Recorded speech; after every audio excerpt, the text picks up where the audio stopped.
And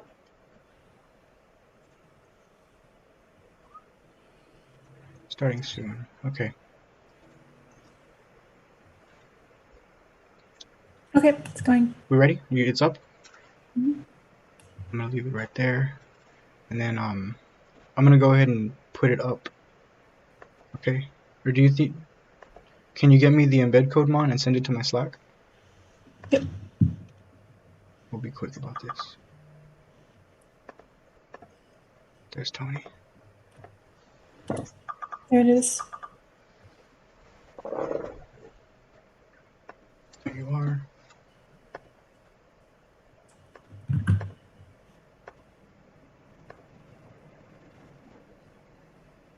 That's not the embed code. Oh, sorry, it's the It's link. okay. I'll get there. I'm hilarious. Okay. Embed. I've got it. You got it? Okay. Yeah, I got it. I don't know how to mute this thing. Alright, everybody mute yourself. I'll open.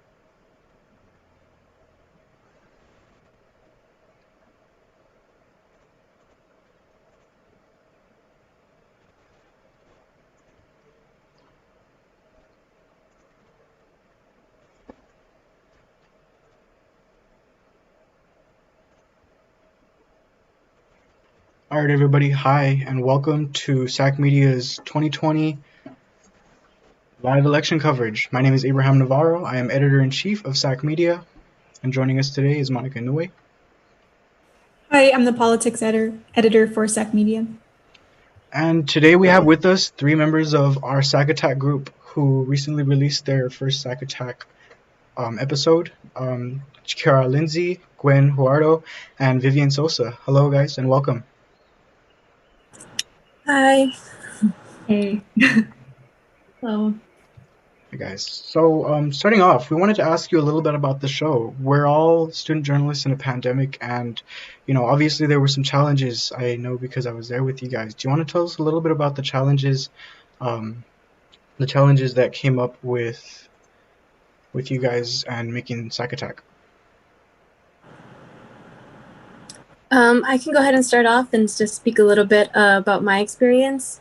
So it was a little bit difficult to get some of the footage just because we had to be very careful and, be cautious of everybody that we were working with. But for example, I made sure to interview somebody that was close in my home. So it wasn't anything that I had to go out and put anybody else at risk. But it was kind of hard getting some of the footage just because of, the precautions and making sure that everybody was safe. Another thing we did have trouble with was the resources that we had. So we have the studio over at Mount SAC, but we can't use it because of the COVID-19 restrictions. So we had to find a way to film our host. We had to find a way to make the audio sound as clean as possible without having like a lavalier or a mic with us. And we also had to find a way to make it look as best as possible with the limited resources that we did have. Yeah, but it wasn't all too bad. I mean, we were able to overcome a lot of the issues that we were facing just because we used whatever we could and were resourceful with what we had. So I know that a lot of us had to record our interviews on our phone. I also recorded someone within my own family so that it wasn't any risk involved with having to interview them. But I think for the most part, we got the results that we wanted and we were really excited about how it turned out.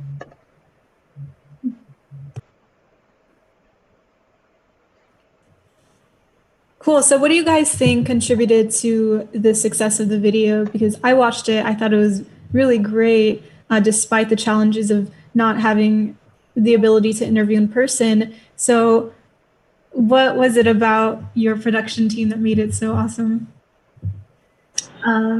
Sorry, I think it was the fact that we were all willing to cooperate together and to communicate with each other so that we can all have an idea about what's going on, what's needed, what needs to be done, or what footage do we need to get, what questions do we need to ask for our interviewees, or making fixes in our scripts. We all had a shared Google Doc so that we can all give feedback to each other.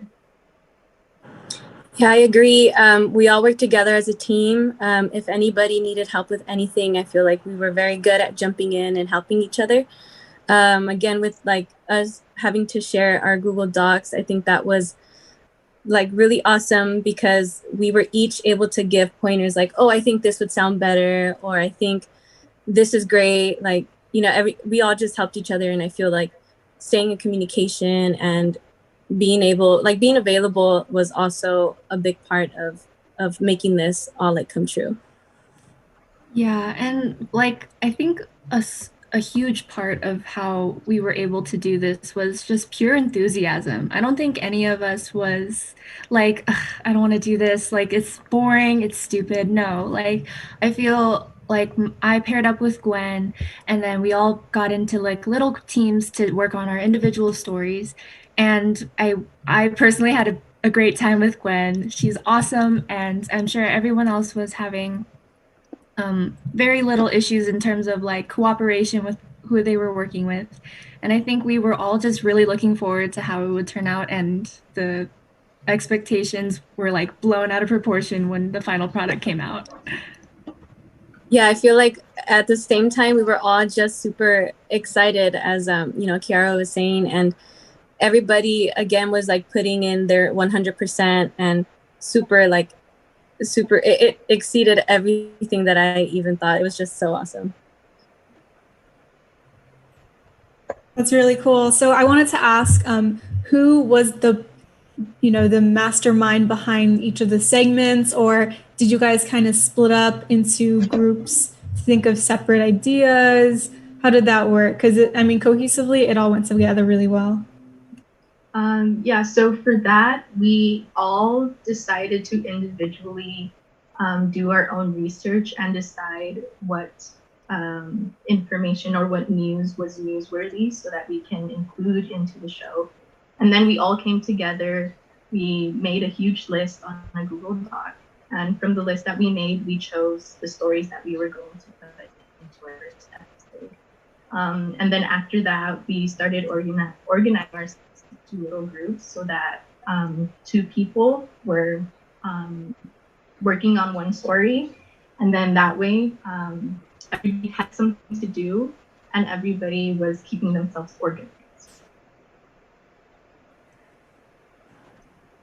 Yeah, we also all had to, again, work together. But at the same time, basically what Vivian was saying, we all pretty much got everything. We had to make sure that the timeline was also good because we had a bunch of stories that either could be too old or, unpredictable. But I feel like the Google Doc really helped us like decide on which ones were perfect for this segment.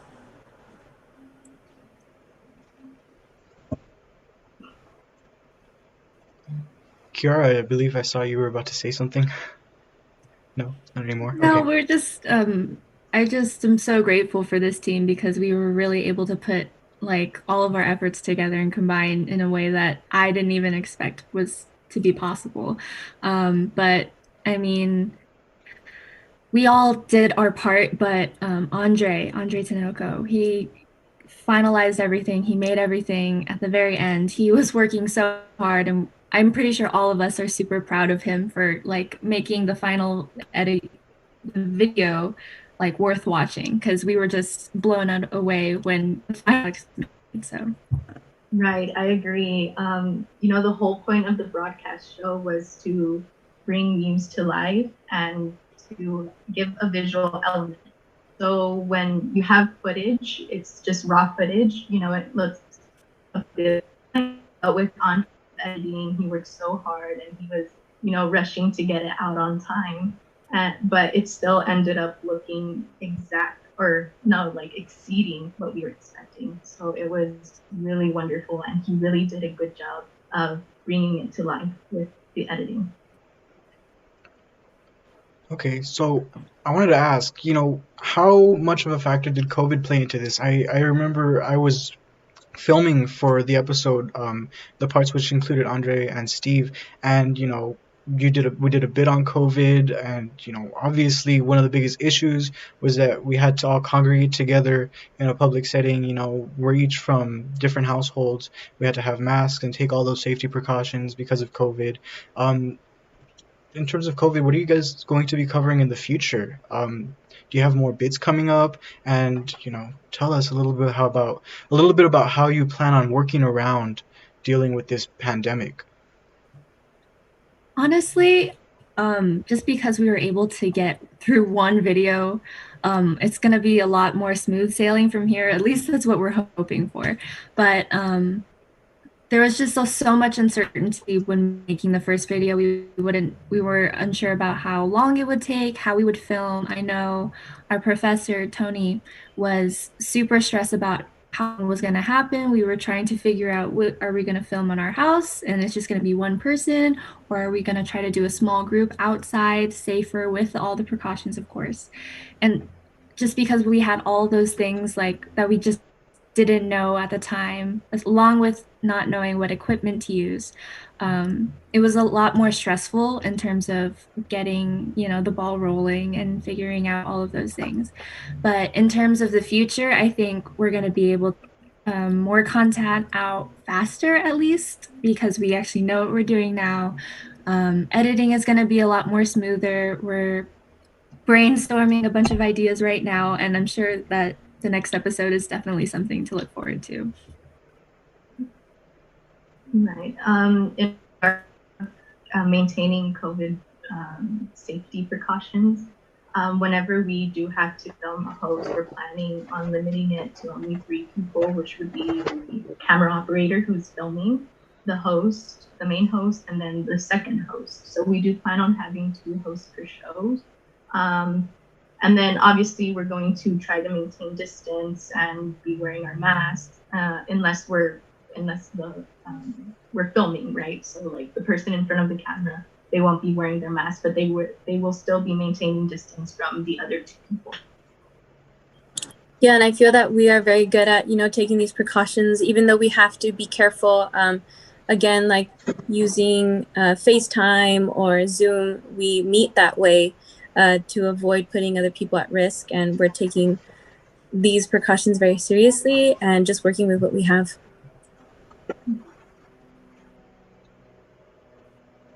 So I want to ask, what was your guys' inspiration for the video format? And it's pretty infotainment because it's entertaining, but you're still giving out a lot of information for the public. And I know there's BuzzFeed, there's all these different media sites that do something like that. So did you have any sort of inspiration for that and for what you actually wanted to use as content for the episode? Yeah, I feel like we had the fast news, fast media in our minds. One of the things that I kind of see that it's similar to is like the show The Rundown. I think it's like E-News. They have really quick segments and a bunch of those things. I think that and the daily, I forgot what it was called, but it's kind of like quick news. So that was kind of our inspiration. And especially right now, everybody uses their phone and social media to get, their information. So we thought that would be very something similar and a good way to reach our audience. Yeah, another inspiration that we had was NBC's Stay Tuned. And the main purpose that we had in mind for our show was to make it quick, accessible, entertaining, but still informative. So it only takes a couple of seconds for a person to decide, oh, I'm not interested in this video. But we wanted to make it quick and entertaining to the point where our viewers stay through to watch the entire thing. And, you know, they're having fun watching it and still getting information. Yeah, and then our one that stuck with me personally was we used USC's specific news source for their school. And because we have a target audience of people who go to Mount SAC, of course, we have to make sure that our content revolves around the students. And so, as students, obviously, we know what we would want to watch, and I think that's really helpful. So we had to make sure that our stories and our content related to what would be very relevant to what our target audience was. And with USC's kind of template format where they're talking to their own students, I think that was really helpful as well.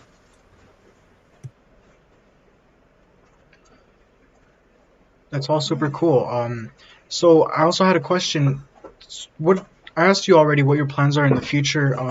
You said that your kind of primary audience is students. Your content, you're aiming for it to be student centered. In terms of things like, you know, the election, political tensions are running high, you know, in the country, and this is something that students are obviously going to be concerned about. I was wondering, what are your plans for covering the election, the aftermath, how students are feeling about any results that may come up, you know, in the following couple of days and maybe even today? Are you guys preparing for anything like that? What's your next step? Personally, it was, this is coming from our professor as well. She said, kind of lay your hands off for a bit. There is so much unpredictability that we would need to basically write something tonight and try to have it out as soon as possible if we wanted to cover the election. And just because of the time element and how much time it needed to take to make one show, we wouldn't be able to fully like make an entirely new segment based on the election just because of how fast everything is already coming along. We just recently put out this video like this past week, and it was stressful but awesome and a bunch of emotions all at once.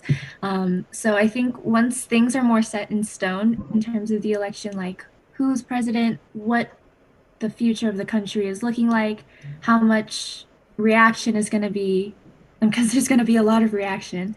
We're just going to wait for it to settle down before we start covering the things that we know for sure, that we know for facts, and that we will be able to get that out as quick as possible.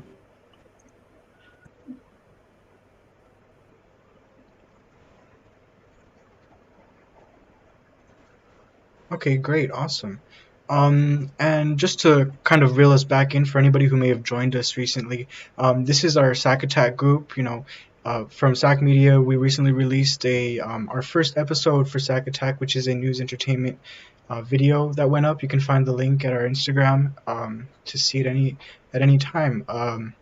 A quick update for the polls. It is election day, and the total in-person votes for Orange County right now is 27,643, and the total number of in-person votes since October 30th has been 204,208. So that's just in from our polls. Okay, awesome. And again, what are your guys' plans for the future in like terms of your education? I know you guys are all student journalists at Mount San Antonio College with a journalism program.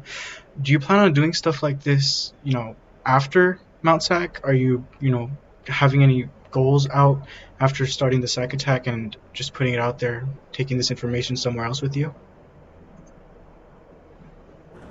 Personally, I am looking forward to pursuing being on this show. And, you know, this was our first time creating a show like this. So it's pretty much like our baby.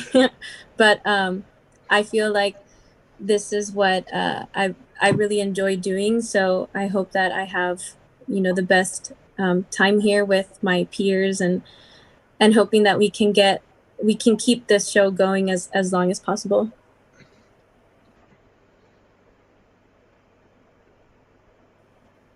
Right. Same thing with me. I'm so excited about continuing the show. It's like Gwen mentioned, it's our baby, and we want to make it as best as possible for anyone who's watching it. And I'm just super excited to continue working with our peers and to hopefully have some new people come in so that they can also, learn about what it is we're doing and cooperate with us. Yeah, personally for me, it's my first year at Mount SAC, but I transferred here. So it's my first year actually touching journalism to begin with. So being thrown into this rodeo was a bit stressful just because of how much is going on in the world right now. But I feel like I have grown through my own journalism path with this show, and I think it's awesome how how much you can grow when you're growing with something and with other people. And I think it's just been a really great experience, and I don't want it to end anytime soon. Yeah, for a lot of us, this is new. I'm new as well. This is my first time working in journalism at Mount SAC as well. But I feel like everybody is so welcoming and helpful. And we just want to make sure that anybody who wants to join for the future, they're able to feel comfortable and carry on this show.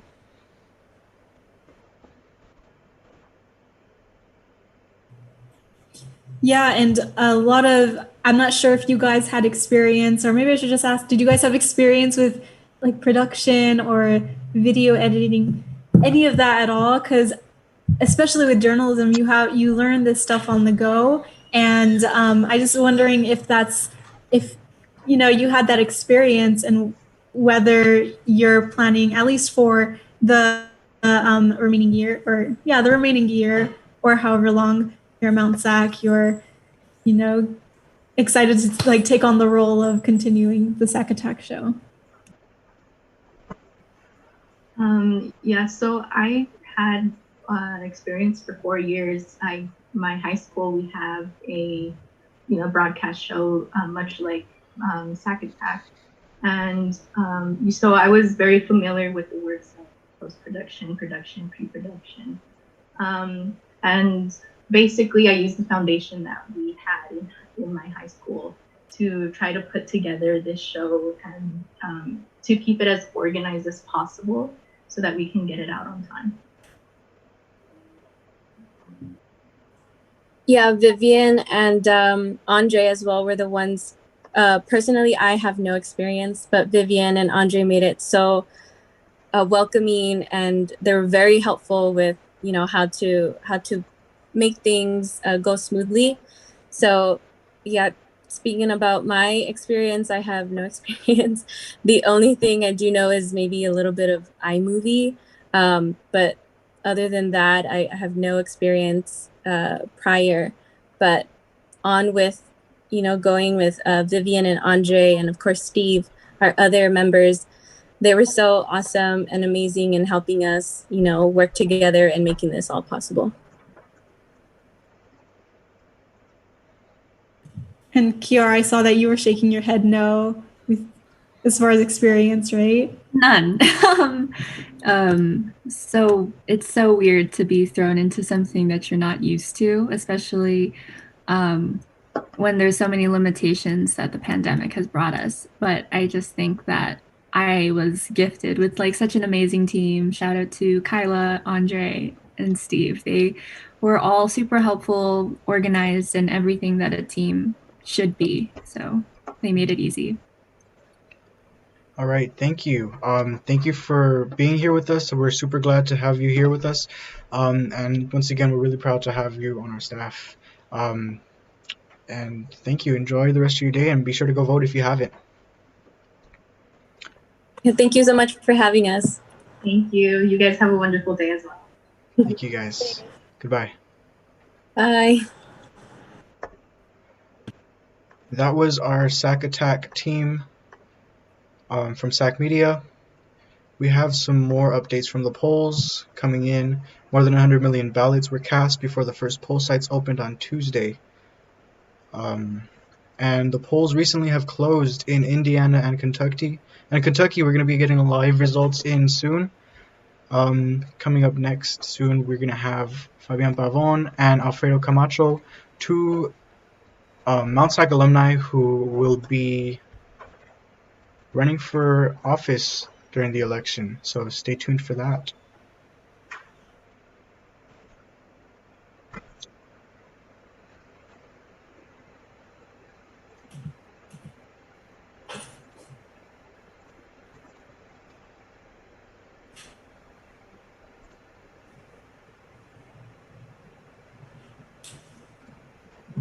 So DJ Monica, do you have any updates from the polls so far? Not that I see. I'm trying to pull up the polls right now. See if we have any info on that. So looks like we have someone coming on. Let's wait for him to join and connect our audio.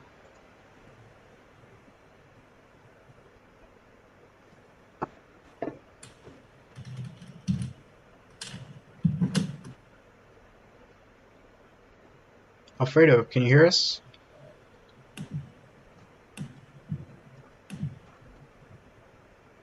Hello.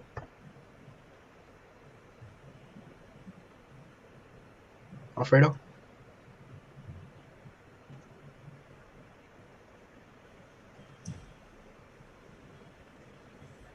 While we wait for him to come on. Hi there. Hello. Hi, Alfredo. Welcome.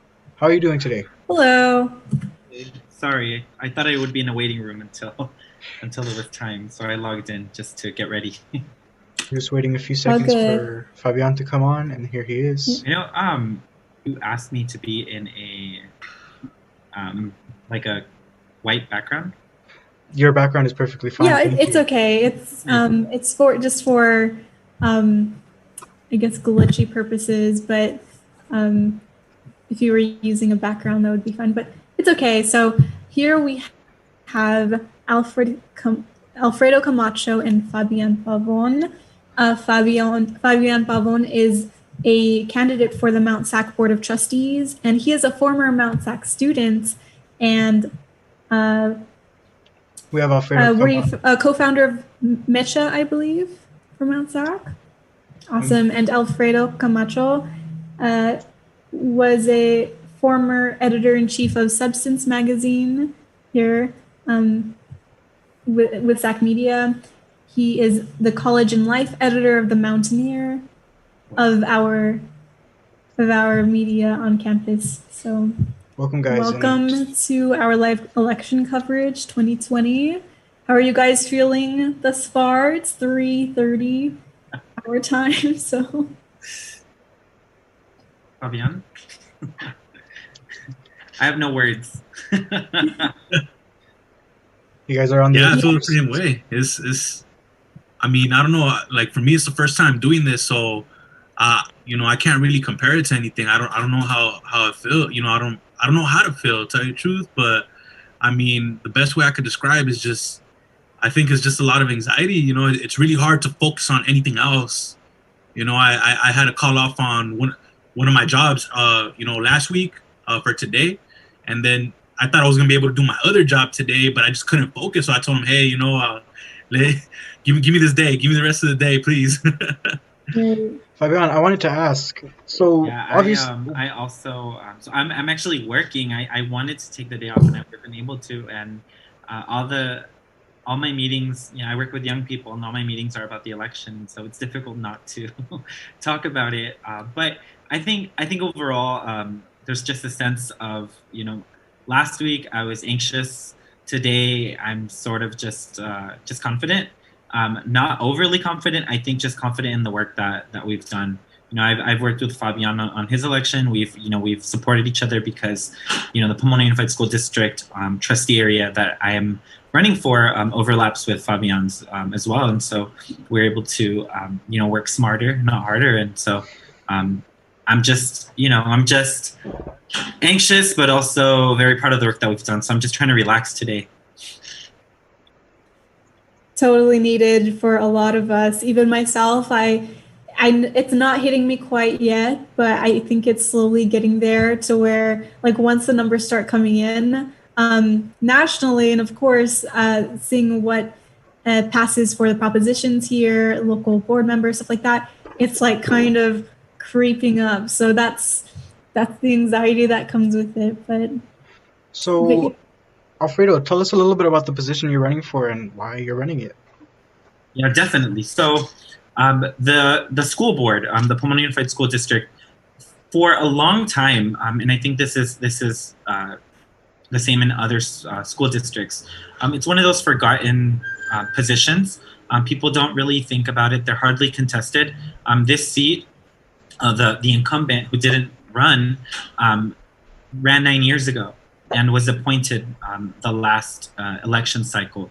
And so and a few years ago, the school district actually broke off into trustee areas. So they're districts, and you vote, not at large anymore. And this is the first election that is happening at a trustee level. And I'm running regardless whether the incumbent was running, didn't matter who was running. I made this decision a couple of years ago, about 2 years ago, that I would run for office. They oversee the school district, essentially. They oversee the schools, all the operations, the budget, the curriculum. And so there's many reasons. My background is in advocacy, education advocacy. I did that when I was at Mount SAC. I did it when I was in my career now. I work in public health advocacy. I'm an advocate for young people. And so really, I had this conversation with someone. They asked me what was when did I decide to run? And it was actually at a meeting when I kind of had a disagreement with someone about public health. And we talked about childhood obesity, actually. That was the topic that really, set me off. And, they essentially said that the blame was not the school district, it was the cities. And we got into this argument, and I reminded them that, young people eat 2 or 3 meals at school.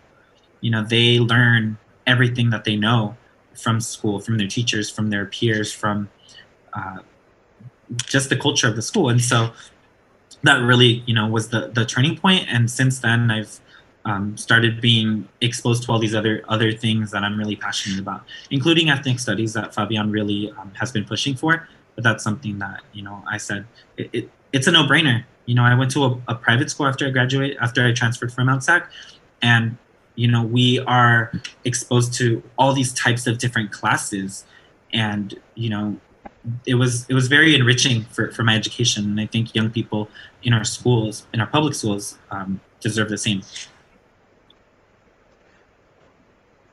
Thank you. And Fabian, so tell us a little bit about yourself and your position you're running for on the Board of Trustees, and why. What are the issues that made you run like they did for Alfredo? Thank you so much. And so, just a little bit about myself. Born and raised city of Pomona. I attended Mount SAC as a student. I was very involved at Mount SAC as a student. How you all mentioned earlier, I was the co-chair of IDEAS. I was the co-chair of MECHA. I was the Interclub Council co-chair for Associated Students at Mount SAC. Sat on the Equity Committee. Then I transferred to the University of California, Santa Barbara, where I received my bachelor's degree in Chicano-Chicanx studies. And, after that, I came back, started working at Mount SAC as student services support staff. And I also became the chair of the Parks and Recreation Commission for the city of Pomona. And so, with me, I'm a big advocate. I'm a big activist especially when it comes to education. I think, something that really struck a chord in me is when I learned about the history of Chicano education. And, when you learn that history of how education was used as a tool to, really elevate, one class of citizens in the U.S. versus another, it really, it made me really angry, to see the subpar education facilities and programs and teachers and curriculum that students of color are often, left with. And so that impacts our future, right? If we're not getting the resources we need to go to college, colleges, institutions of higher education, universities, they were originally created for rich white men who wanted to be priests or politicians. But what do priests and politicians have? They have power and they have influence. And so what happens when you keep a whole class of people from attaining power and influence? You create an underclass of people, right? You create an oppressed class of people, and that's where I'm coming from, right? And so originally, I had decided that I didn't want to run. Like some folks told me, hey, you know what? You should run for board of trustee. I think you'll have a good shot. And I was like, you know what? I think I would have a good shot. So I thought about it, and then I said, you know what? Nah, I don't think I'm going to do it. I'm going to focus on grad school. I'm going to focus on all these other things, right? And, then I heard that there was a student going around saying that Mount SAC doesn't care about black students. And that really struck a chord to me. They said, you know what? Like, I see all my friends getting acknowledged by their respective support program, and we didn't get anything, right? That was just one of the many examples that they gave, right? And that really struck a chord with me, and I was like, you know what? Like, we've done so much good with Mount SAC. Mount SAC has done so much good. We've been able to change many at Mount SAC for the betterment of our students, but we still have a lot to do. So then that's when I changed my mind from one day to the next. I was like, you know what? I'm going to do it, and I'm going to do it for the students. So I'm running for the students. I'm running to make sure that they have a voice, because I've been that student that has went to all of the board of trust meetings and board of trustees meetings and try to make my voice heard and didn't feel heard. I've been that student that has went to all the pizza with the presidents and nothing changed. I've been that student, and I became an advisor to Mitch at Mount SAC now that I was a staff member, and they were going through the same thing for a while. So I was like, you know what? I'm not gonna let that happen anymore. I think I need to step up into this position. I need to make sure the students are heard. I need to make sure that the workers are heard. But especially, I need to make sure that the community is heard, because one thing that I learned walking all of Pomona, walking all of Diamond Bar, most people didn't even know that they were represented on the governing board of trustees. So it's kind of like Alfredo's position, where it's like it kind of gets swept. That position gets swept under the rug. Nobody knows that they can run for these positions and represent their communities. So that's what I want to do. I want to represent the community. I want to be visible. I want to be accessible. I want to be accountable to the community. I want to use the power and influence that comes with that position and put it where it needs to be, in the hands of the community, in the hands of the students, in the hands of the workers. So that's why I decided to run. So what are some of the policies that you would wish to implement if you win that you didn't see from the incumbents? And I know it's different for each of you. Alfredo, you would represent some, like the PUSD, the K-12 system, right? And Fabian, you would be handling the Diamond Bar, that region, for the Mount SAC Board of Trustees. So what are some policies that you guys wish to or hope to accomplish? You want me to start, or you want to start, Fabian? Can I go? Because it's like in my head right now. I don't want to forget it. Go for it. Okay. So one of the first things is a project labor agreement. So I was part, and some of the students might, Abraham, you might remember this Measure Go, right? I remember, the students were encouraged to push for Measure Go in order to get a new student center. And so we did that. And there was one board of trustee member that was opposed to it. And at that time, we looked up to that board of trustee member a lot. President of the board, Laura Santos, but we didn't understand why she was opposed to it at that time. But I understand now. It's because she wanted a project labor agreement, and I understand the importance of the project labor agreement now. And so what a project labor agreement does is that it ensures that there isn't any wage theft in the wages of the workers, of the construction workers. With a project labor agreement, you can make sure that the workers are getting paid a livable wage. You can make sure that the workers are unionized, that that, you know, the people who live within the district that are getting taxed for all these construction projects, you could, with the PLA, you can make sure that those workers that live locally close to Mount SAC are the ones getting those construction jobs. You can make sure that you can give Mount SAC students apprenticeships so that way they learn about construction while building up their own institution of higher education, right? So a PLA was something big that I was pushing. Only recently, until I started running, did a PLA actually get passed, right? But it has an expiration date. So I want to make sure that we keep that PLA going. So that way, you know, workers get livable wages. That way, Mount SAC students can benefit through the apprenticeships and you know, all kinds of things like that. And we get local hire from local unions. I also want to make sure that marginalized students, you know, we increase support for marginalized students. I was part of the movement to push for El Centro, Mount SAC's Latinx student support program. However, it's not completely institutionalized yet. And so I want to make sure that it's completely institutionalized with full-time staff, with a space and everything. And I want to make sure other students are supported as well. So, you know, I want to make sure our minority women students have a support program and resource center. I want to make sure our Middle Eastern students have a support program and resource center. I want to make sure that Native American students have a student support program and a resource center. So that's one of the ways that I can see, you know, us, Mount SAC, or Board of Trustees, you know, supporting or increasing support for marginalized students. I also want to make sure ethnic studies eventually becomes a requirement in the school district, in Mount SAC, sorry. I want to make sure, you know, because the community colleges are, you know, they're the most diverse institutions of higher education in California. And so students need to learn about themselves. You know, learning history or learning, you know, a narrative that's Eurocentric or a narrative of you know, our history without the contributions and the experiences of people of color is, you know, if you don't include that, then you're basically teaching an inaccurate version of history. Our students, our community deserve the truth. And so, yeah, those are, I also want to make sure that, you know, students are, you know, we increase the pipeline or expand the pipeline between PUSD and Mount SAC, because community college in general is stigmatized. A lot of students go into community college, they go into Mount SAC thinking that their life's over because they didn't get into a 4-year.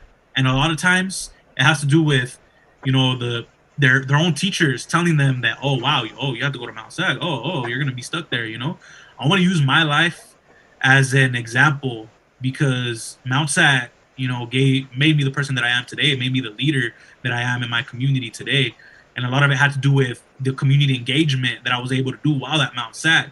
And so, you know, expanding the pipeline and community engagement go hand in hand because Mount SAC students are very talented in so many different ways. If we can get them to come to the community to do internships or to, you know, create programming and areas that really need youth programming, we can build up the community and destigmatize community college at the same time by exposing communities of color to college students of color. And not only that, but using Mount SAC students' talents to build up the community, to create activities and programs, and while at the same time building their resumes and networking with people. That's how I was able to, I had, you know, before I even graduated with my BA, I had all types of jobs lined up for me because I was so involved while I was in Mount SAC. So that's just a little bit about, you know, what I kind of want to implement. Thank you, Fabian. I really appreciate that. Alfredo, can you want to talk to us a little bit about what you have going on and what your plans for policies in the future are? Definitely, yeah. So there's a couple that are existing policies, if you know, you can call them that, but there's existing programs that I want to expand. One of them is being the community schools model that this district began. I've seen community schools. I know their potential. What PUSD has is not a community school model. It's, you know, bare bones, if you want to call it that. And so I've seen them in other communities. That's really one thing that I want to implement. I remember being a young person in Pomona, our school was our home. That's all your parents knew. That's the only institution that your parents knew that had power, that had access. That was home. You were fed there. You had an adult you could look up to there. You were sheltered there. So I really want to build up that community schools model and make sure schools are open, not just when we're in session, but I also want to expand on that and open them up after hours. There's a model called shared use. The city of Pomona and the school district have this. They enacted it in 1970.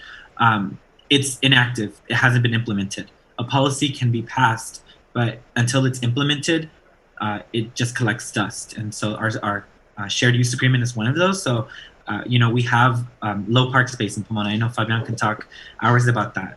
We don't have adequate access to park space in terms of acreage. So opening up the schools after hours would double our park space. And not only that, it would increase amenities, tracks, lights, jungle gyms, bathrooms, all of these things that, our city is lacking. So that's one thing that I want to expand on. Opening up our schools that are decommissioned to the community so that they can be places of childcare, access to nonprofit programs, access to WIC, CalFresh, programs for community members. So that's one thing I want to implement.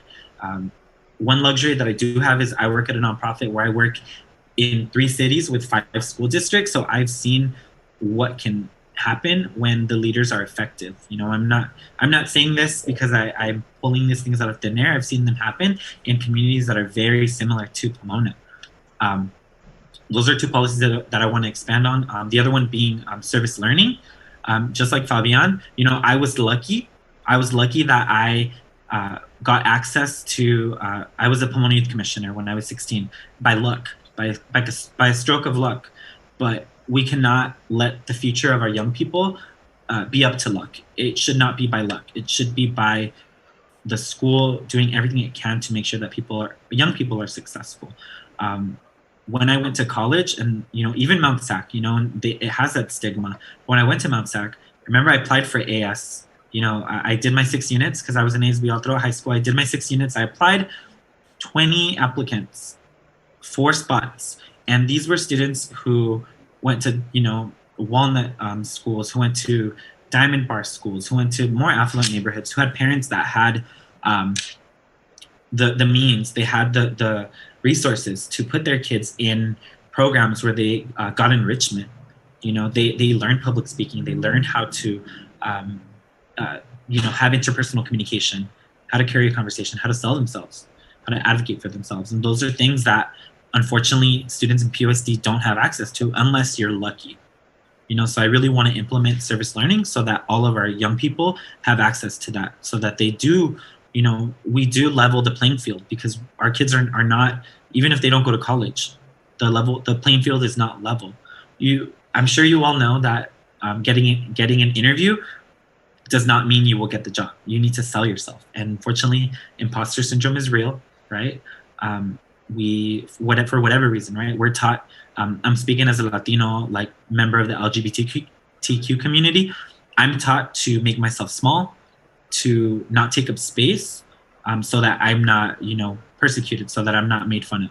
And so that's, a lot of people are, Latino, especially if you're Latino, right? Your parents, if they're immigrant, they teach you not to take up space. And so we need to combat that. Aside from that, I don't know how much time I have, but I'll just power through it. Improving our school lunches. Like I said, that's really one of the things I'm really passionate about.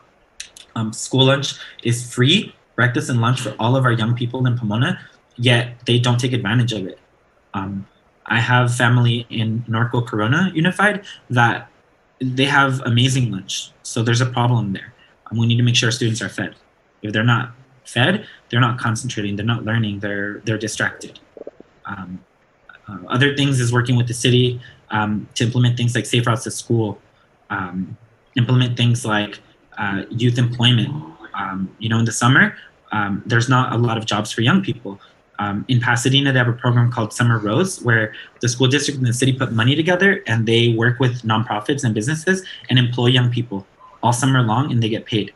So they get experience and they get money and they have something to do. So those are just several things. I'm going to stop there because I see Monica's saying, okay. But I have a lot. But those are like those are the most important ones. Those come from the heart because I work with young people, and these are experiences that I've witnessed myself. Yeah, no, it shares a lot, but I mean, at least it's all robust things that any future school board member or board of trustee member, something that we'd want to see from our representatives, right? So all of these things that you to hope to accomplish would be a little difficult, would be a word right now, given the pandemic. So a lot of, I mean, most all of PUSD is still online right now. Mount SAC is online. So given with whatever experience or whatever ideas you might have, how can you as the representative find ways to further support students and families throughout this time? Go ahead, Alfredo. I'll start, Fabian, since you went last time first. Yeah, so I didn't mention like any of the COVID, any of the issues with the COVID, the pandemic, right? So one of my friends, one of our colleague, Fabian and mine's, our council member who appointed us to the commission, made this comment early on, right? He said that this pandemic did not create new problems. It just put a microscope, or he might have said a magnifying glass, on problems that were already existing. And it was true. It's true, right? Access to technology, stable technology, access to a place to study, access to food, access to a lot of the necessities. And I'm sure Fabian can speak a lot about this because I went to Mount SAC as well, and I understood all of the issues that came with being a college student in community college. But I'm speaking for young people. There's a lot of problems that existed prior to the pandemic. Access to, technology, stable technology. I have two older brothers. I honestly can't remember ever having a quiet space to study. And so these are things that we need to address. And so being that the pandemic sort of pushed these issues forward, those are things that definitely, like I have all of these, these things that I want to work on eventually, because those are things that also are problems that eventually will be brought forward when things happen, right? When a car accident, when someone is hit, a pedestrian is hit, right? That's a problem that can be solved by safe routes to school. When someone is shot, because, they're at the wrong place, or they just wanted to go exercise, those are problems that could be addressed by having a safe place to play. But right now, our problem is, addressing the pandemic and finding ways to make sure that young people are supported in learning. And so definitely working with nonprofits, businesses, and community colleges, the school district, our local institutions, to make sure that there's accessible technology that's reliable. So that's like number one, right? Regardless of the pandemic, young people need technology. We're moving in that direction anyways. The other one is food, right? Like I'm a really big proponent of food access, and our young people are not eating healthy, right? And we know that with COVID-19, some of the risk factors are obesity and other chronic illnesses. And so that's a problem that we need to address. And then lastly is childcare. I'm a really big proponent of community engagement. The rhetoric that we're taught or we're told is that parents don't want to be involved. They don't care. And that's far from the truth, right? Our parents do care, but unfortunately they're busy. They have children, they work, they don't have someone to take care of their kids. Or even if they do, they need a break. After a long day of working and taking care of children, they need a break. And so we need to make it accessible and convenient for parents to be engaged in their students' lives. So one thing I'm really, I think that needs to be addressed is providing childcare or a space for parents to be involved, that it doesn't create a barrier for them. So those are problems. Those are things that I want to address. With the COVID pandemic, that will make this pandemic, much less stressful. I know there's so much stress with the pandemic. We can't take that away, but it'll certainly make those challenges easier, so that young people have access to education. Fabian? Thank you so much.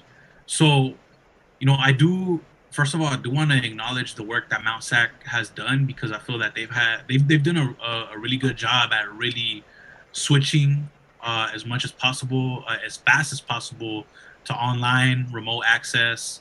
Also, still doing their best to provide, you know, things that meet students' basic needs, like with the Mountie Fresh drive-throughs and things like that, and really providing students the opportunity to pick up laptops, to pick up hotspots, wireless hotspots if they need it.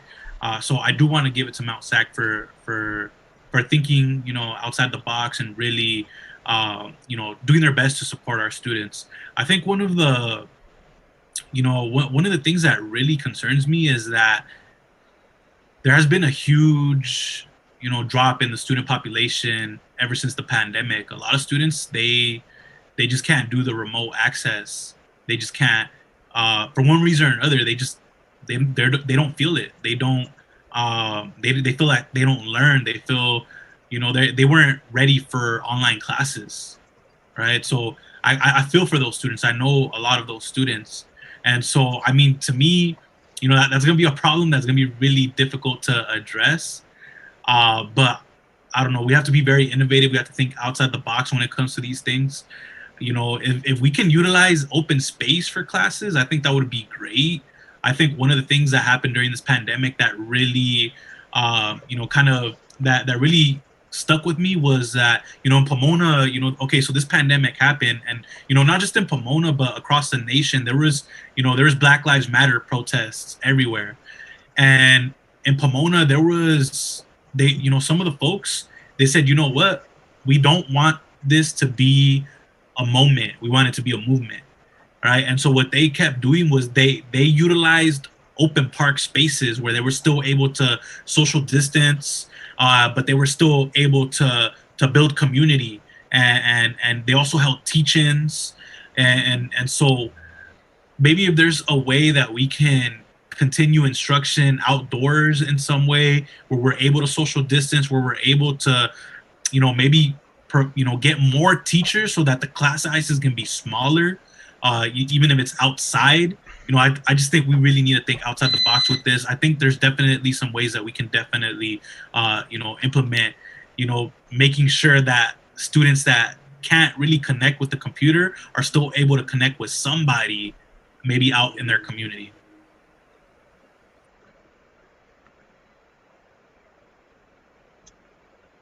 Okay, thank you so much, you two. We're super happy that we were able to have you on, and we really appreciate all the very tremendous, valuable input you guys were able to put into this, and the importance of local politics, especially here and now. Um, with that, I'd like to thank you for coming on, and tell you both to have a wonderful day. And we look forward to seeing what happens with the election, as I'm sure you two are on the edge of your seats, Yeah. waiting for as well. Thank you. Guys. Thank you so much. Have a good one. Thank you for doing this. Bye. Of course. Bye, guys. Thank you. Mon, do you have an update from the polls? Yeah, so let's see. So the polls have closed already in Indiana and Kentucky, and as we are approaching 4 o'clock, Florida will close, Georgia, New Hampshire, South Carolina, Vermont, and Virginia. So that is 6 more states that are closing their polls at 4 p.m., 7 p.m. Eastern Time.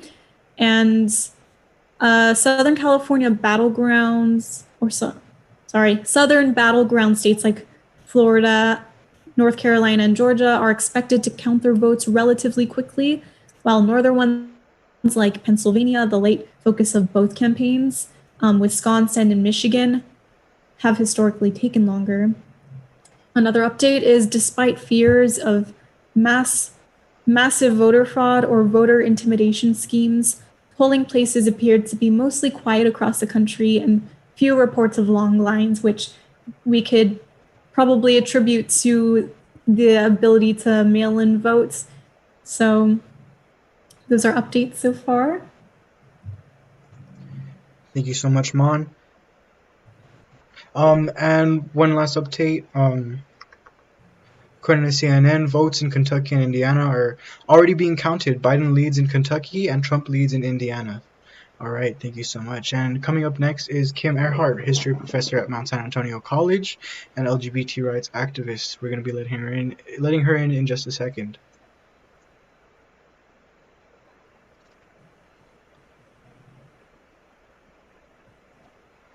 Great, awesome. Hello, Kim. Welcome. Hello there. Thank you so much for being on with us. Frantically trying to hit the unmute and the share video button. It's nice to meet both of you. It's a pleasure to have you on today. So tell us a little bit about yourself, Kim. Well, I teach history at Mount SAC, but I think that I was asked to be here more in my, more from a personal perspective as opposed, although how do I separate teaching history from also who I am? But I think I was asked to be here more just from a personal perspective in terms of how the election affects me, not just as a woman, but also as queer. Am I correct that that's what you all kind of wanted to talk about? I would say that we love your perspective on either, either perspective that you'd like to approach it. So as a queer person, as a historian, this is a historic moment. So we'd just like to know. Well, I'll start. I hadn't really prepared to kind of think about it historically just yet. I think like many people, I'm anxious. So I'm not sure yet. I think I tuned in. I started watching all at 3, and I saw that the first group of people that were talking, they were saying like we can't really prepare for how we're going to talk about this because we don't know what to expect yet. That in and of itself is a little historic, right? I mean, usually at this point we kind of have polls that have told us what things are going to be, and I know we've all been watching those polls, but it's still hard to know. From a personal level, though, I thought I was more safe than I realized that I am. Right when the Obergefell decision came down in 2015, I thought my marriage was safe, and it doesn't feel safe anymore. Just a little bit of background. My wife and I got together in 1999. And then we got married in 2003. It wasn't legal anywhere, but we got married.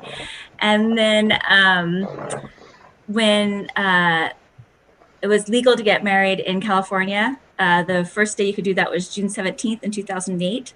So we went down to the courthouse that day and got married. And then sadly, Prop 8 prevented gay people from getting married in the state of California in November. But the people that got married in that window, their marriage was still legal. So we had a child. I conceived a child with an anonymous donor through artificial insemination. And because we had got married in that window, my wife could be listed on the birth certificate if he was born in 2011. And if we hadn't got married in that window, she would have had to have legally adopted him. So when the current president was elected, we have a policy in our house that we don't say his name. And when he was elected, we started to have some concerns because we had heard in various different groups that some states might not, even though marriage between same-sex couple is legal with federally, with the 2015 decision, there was some concern that some states wouldn't honor the birth certificate if it had 2 women listed as the parents. So we actually had to see a lawyer then to make sure that if anything happened to me, since I'm the biological parent, that she would still be protected. And we were assured that we were okay in California, but if we ever moved out of California, to maybe seek legal advice, and also just to kind of see, because we actually met with the lawyer like within a month or 2 of him being elected. So that like immediately it affected me in that way. And then just recently it's just affected, with the Supreme Court decision, the new justice, and it's yeah. So personally, that's sort of how I'm thinking and feeling. So to give a little context, what with this new Supreme Court Justice Amy Coney Barrett, what can she do that can harm the marriage between two gay people that we thought had been already established in 2014? Right. So Justices Thomas and I don't want to misspeak, so I can't remember who the other one was. One of the other justices, it was Thomas and somebody else, just recently weighed in. It wasn't connected, if I remember correctly, it was just within the last couple of weeks. It wasn't connected to a specific case, if I remember correctly, but they alluded to the Obergefell decision, and their comments suggested that they weren't in full support of that decision, and that they thought the decision was, incorrect. And Amy Coney, right? Am I remembering her name right? Barrett Coney. Thank you. She sends her children to a school that has a policy that dictates that marriage is only between a man and a woman. So her choice to send her children to that school also suggests that she does not support same-sex marriage. And so if there were a case that were brought to the Supreme Court that would try to challenge same-sex marriage or try to, chip away in any way at Obergefell-Hodges, the way the court stands now, we could suspect that it would not rule in our favor. But you're right. There'd have to be a case that would have to get there to be decided. But it's that uncertainty that's hard. Yeah. Yes, I can definitely see that. So I also had a question. So can you tell us a little bit about what it's like to live or to be working at a college with a queer community of students? And can you tell us about any of the issues and worries that they might be having with this upcoming election, with how things are being, and with the new Supreme Court justice? Absolutely. Well, I certainly don't want to speak for others. I can only speak for me. But I've been at Mount SAC since 2005. That's when I started. And right from the get-go, I started out. I wasn't in the closet. If I walk into the classroom, I don't necessarily say, "Hi, I'm Professor Earhart and I'm queer," right? But if students ask me, if they say something about my husband or what have you, then I'll set the record straight, so to speak, and identify as queer. I don't know if I'd say comfortable, but maybe I was a little nervous about doing that when I first started teaching in the late 90s, early 2000s, because the climate was a little different then. I don't have fears of doing that now at Mount SAC. Mount SAC has always been very open and welcoming.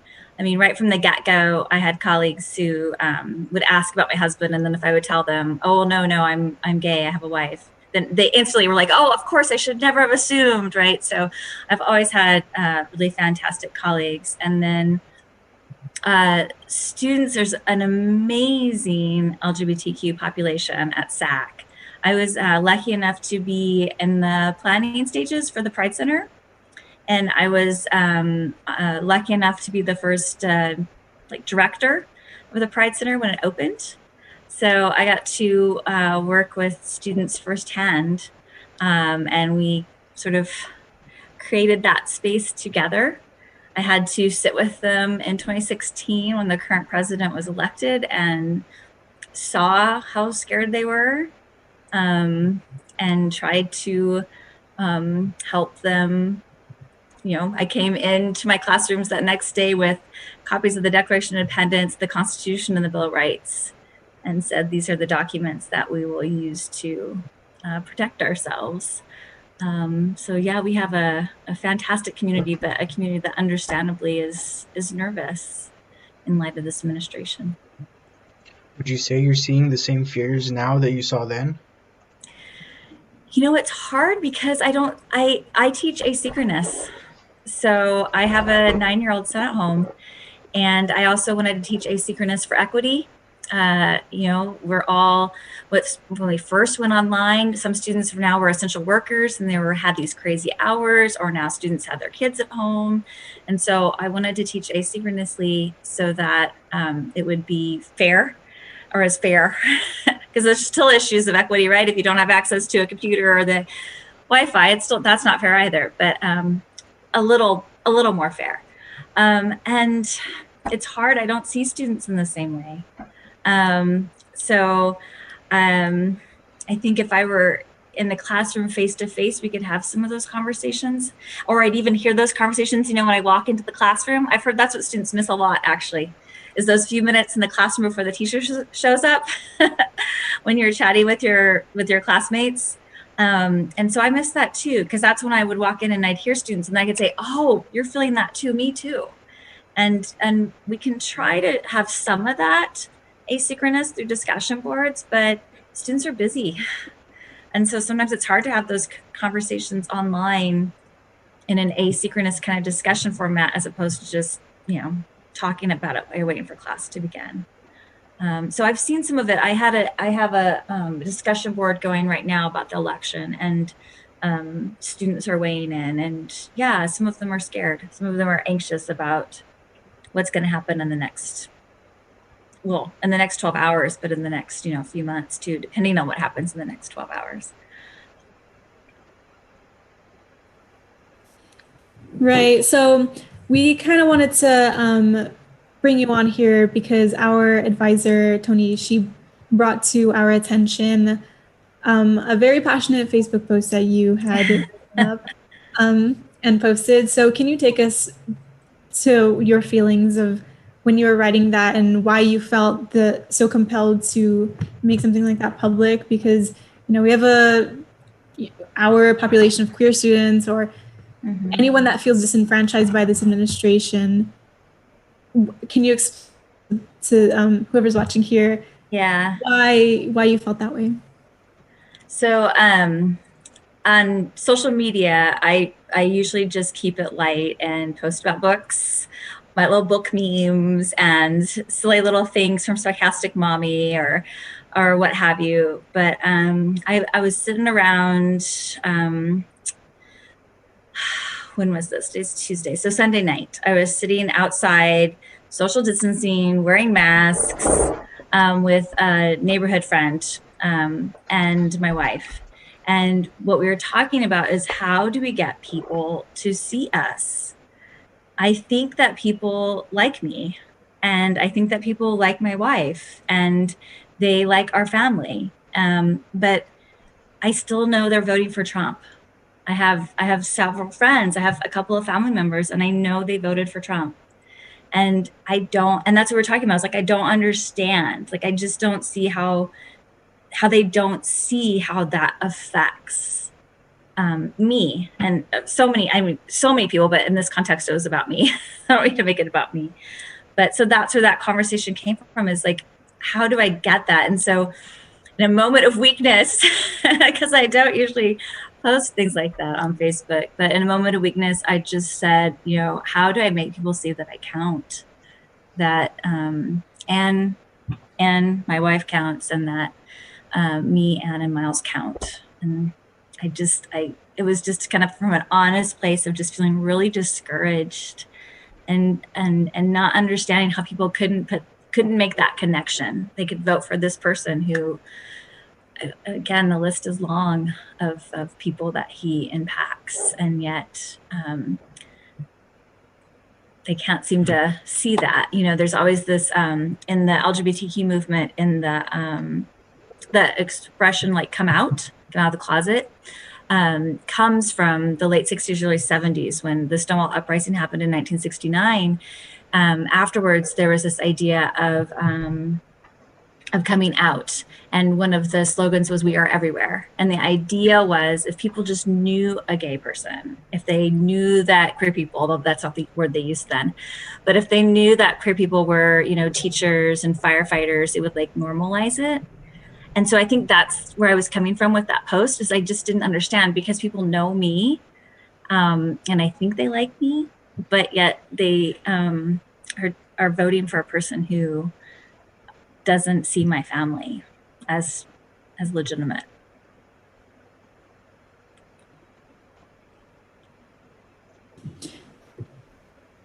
Sorry, and can you did you have any, or what were the type of responses of people, at least in that Facebook sphere? You can't. It's overwhelming. It was overwhelming, but I mean, so it's overwhelming in terms of like the love. So over 70 people commented, and just said amazing, wonderful things about that. Yes, I count, and our family counts, and that does feel wonderful. But there's also, so I don't mean to diminish that, but there's some 800 people there, and there's the handful of people there who I know voted for Trump, and they didn't weigh in. So I don't meant to diminish it, because it felt amazing, and some of the things people said made me cry, and it's a good reminder that there's so much good out there, and I should focus on that. But there's still this little nagging, like, but how are you voting for this person? I had a question. So I was wondering, what would you like to see happen if Biden is elected? Oh boy. Well, I feel like we have to kind of fix some of the things that before we can start to make the change that we really want to make, we have to kind of try to repair some of the things that have been broken. And I don't necessarily think that any one candidate can kind of make everything better. And I do think too that I'm not sure how, if Biden is elected, I'm not sure how Trump supporters will respond. So there's that bit of kind of uncertainty. I think it depends on the election results, right? How I'm hoping for a landslide, but I just don't know. I'm hoping for that it can be argued against. The fact that so many people voted early seems really encouraging to me. I read in the New York Times that more people voted in Texas early than voted in 2016 in total. And I suspect that many of those early voters are Democrats, but I don't know. So that's a great question, but I'm not sure I have an answer for you, because it's predicated on so many ifs in terms of numbers. Yeah, there's definitely a lot of its and buts when it comes to talking or thinking about anything and any premonitions. So what are some of your worries then? Because it sounds like there certainly would be a lot. So I'm worried if Trump is reelected, I'm worried that it emboldens him and it emboldens his followers, because it seems like it's like people are okay with how he treats people of color, how he treats women, how he treats the queer community. It seems like everybody's saying that's okay. So I am worried if he's reelected, because it seems like that's an acceptance of the last 4 years. I am worried if he is not reelected and it's a close election, because he hasn't committed to a peaceful transfer of power. As far as I know, I could be mistaken, but from what I've read, it seems as though he is not committed to that, and that's concerning. So, yeah, I'm a little anxious. All right, so we're gonna lighten up the conversation a little bit, because you said you called yourself a book nerd or something. Yes. And I also consider myself a book nerd. Oh, yay. So what would you say are some like good recommendations, either for, I don't know, any genre, or what's something that you read that you'd recommend to someone? Let's see. Well, I've got a little bit of history on the brain right now, because I was just doing lectures right before I signed in. So I always try to recommend books there. And a couple of books I've recommended recently, a real fun one that I use in my women's history class is The History of Wonder Woman by Jill Lepore. And she's a Harvard historian, but she writes in like a real fun, lighthearted way. And The History of New Wonder Yorker Woman. stuff writer. Right? Yes. Yeah. And The History of Wonder Woman sounds like, well, how could that be? Well, I mean, Wonder Woman, of course, sounds cool, but it's like a much larger history because the creator of Wonder Woman was in a marriage with two women. And one of his wives basically supported the family, and his other wife raised the family. And Olive, is the one who had 2 gold bracelets, and she was the daughter of the niece of Margaret Sanger, who was active in getting women access to, actually coined the phrase birth control, and was active in getting women access to birth control. And so it's a much larger history, the history of Wonder Woman. It's a much larger history about kind of really the early 20th to mid 20th century. So that's a fun one.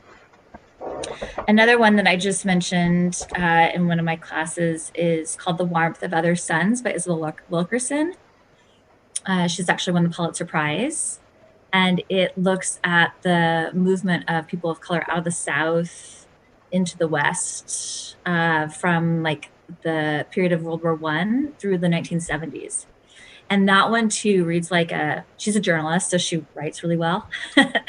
And it reads like a novel about different families and their experiences. It's a fabulous read. Awesome. And so with COVID, I imagine you've had some free time to dig into your book reserves. I know I have. I have plenty that are no longer waiting for me. Yeah. What's one of the most notable books you've gotten into, this year? I just finished this one. I always have books right by me. So I just finished this one, Transcendent Kingdom. So this is a novel, and it deals with all sorts of deals with science and religion and depression and how the brain works. So not a very light book for right now, but beautifully written, and one I would recommend if you sort of want to read a novel but also think on a deeper level. Is that the one about a neuroscientist, I think? Yes, that's it. Okay, yeah, that's on my list. So yeah, it's a good one. Her other one was Homegoing. That was the first one that she wrote. That was fabulous. And that followed 2 sisters who were enslaved from Africa. So one sister managed to escape, and the other one is kidnapped, is taken from Africa. And then it follows their families throughout several generations. Very cool. Yeah. Sorry, we're just getting updates from our advisor about polls. So. Yes. And so really quick, just to, go back to some of the business, I wanted to say, now that you have this platform right now, what's a message you would like to send out to all of your career students at Mount SAC who may be watching right now? I would gosh, that's such a great question. I wish I had this fabulous like slogan I could come out with. I would just say that we are stronger together, and we come from a long history of fighters and people who fought to survive. And we also are in a period in history, even if at some of those higher levels, there is hatred. The larger community, right? As I was just saying on my Facebook, all those affirming messages of love, and that has a lot to do with the younger generation, with millennials, who all in all are more supportive of the LGBTQ community than earlier generations. So I think we focus on the support that we have and the history that we have in terms of fighting and surviving, and let those 2 things kind of guide us. All right. Thank you so much, Kim. We really appreciate having you on. I really would like to thank you for giving us some of your time. And being Absolutely. here Thank you so today. much for inviting me. It was an honor. It was so nice to meet both of you. You're all It doing was our fabulous pleasure. work. Thank you so much. Enjoy the rest of your day. Best of luck to the rest of your semester teaching. Thank you. You too as well. Take care. Bye. Bye-bye. And quick updates from the polls. Biden is ahead in New Hampshire and Hillsborough County in Florida by 10%. He is 75% in Broward County. He is 1 Vermont. And the polls are going to be closing at 8 p.m. in California. There are currently no lines in the voting booths at the Hanna Center in Anaheim. Georgia County is having technical issues and paper ballots are to be distributed. There are 3 voting sites near Pittsburgh which have delayed their opening this morning. And the Associated Press is projecting that Donald Trump will win the state of Indiana. CNN is projecting that Donald Trump has won the state of Kentucky as well.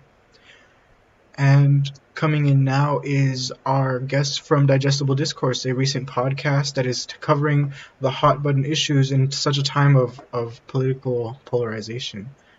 And they will be on with us shortly. And quick updates from the polls. Biden is ahead in New Hampshire. Can I have you mute or turn off your video of us, Isaac? In Broward Appreciate County. That. You're watching Vermont. Us, though. And the polls are going to be closing at 8 p.m. in California. There are currently no lines in the voting booths at the Hanna Center in Anaheim. Georgia County is having There you go.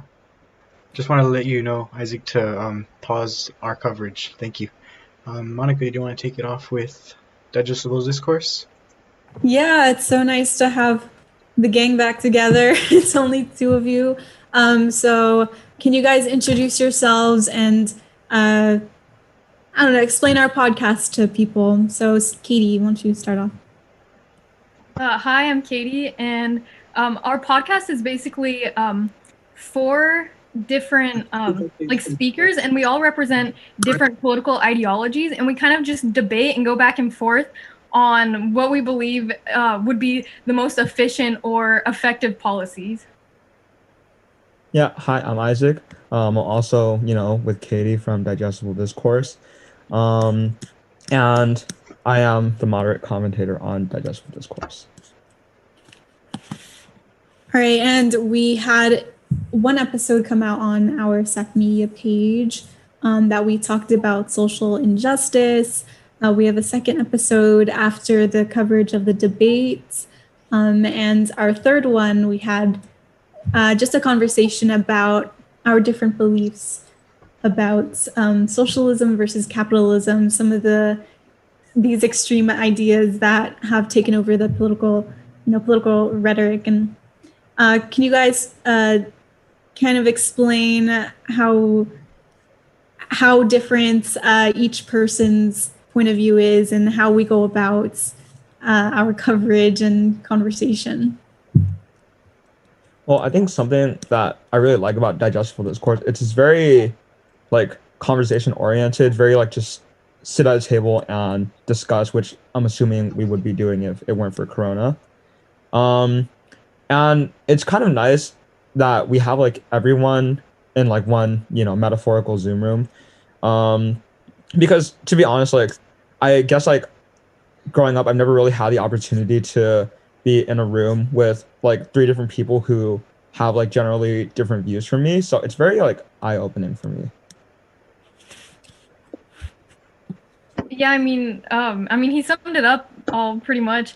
We all do have very different beliefs, and it is really great to me that we're all able to talk. Luckily, we have the moderator. He was a moderator to kind of make sure nobody's over speaking or giving false claims to something. So I think it's been a very interesting podcast.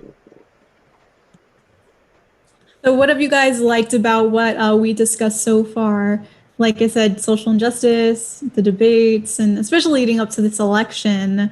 I kind of worry myself as the moderator that it'll get too out of hand, but you guys seem to not need me sometimes because you just carry on the conversation going back and forth, and it's really respectful. So as far as the specific topics, what did you guys enjoy about talking about?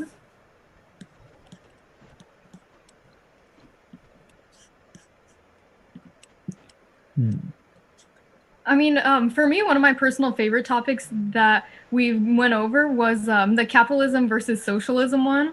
I thought it was really interesting to hear all the different examples, I guess, in which both have been implemented and seeing why someone would support. For me, it was interesting to see why someone would support socialism and why they would think that should be implemented. So yeah, I think that to me was my favorite.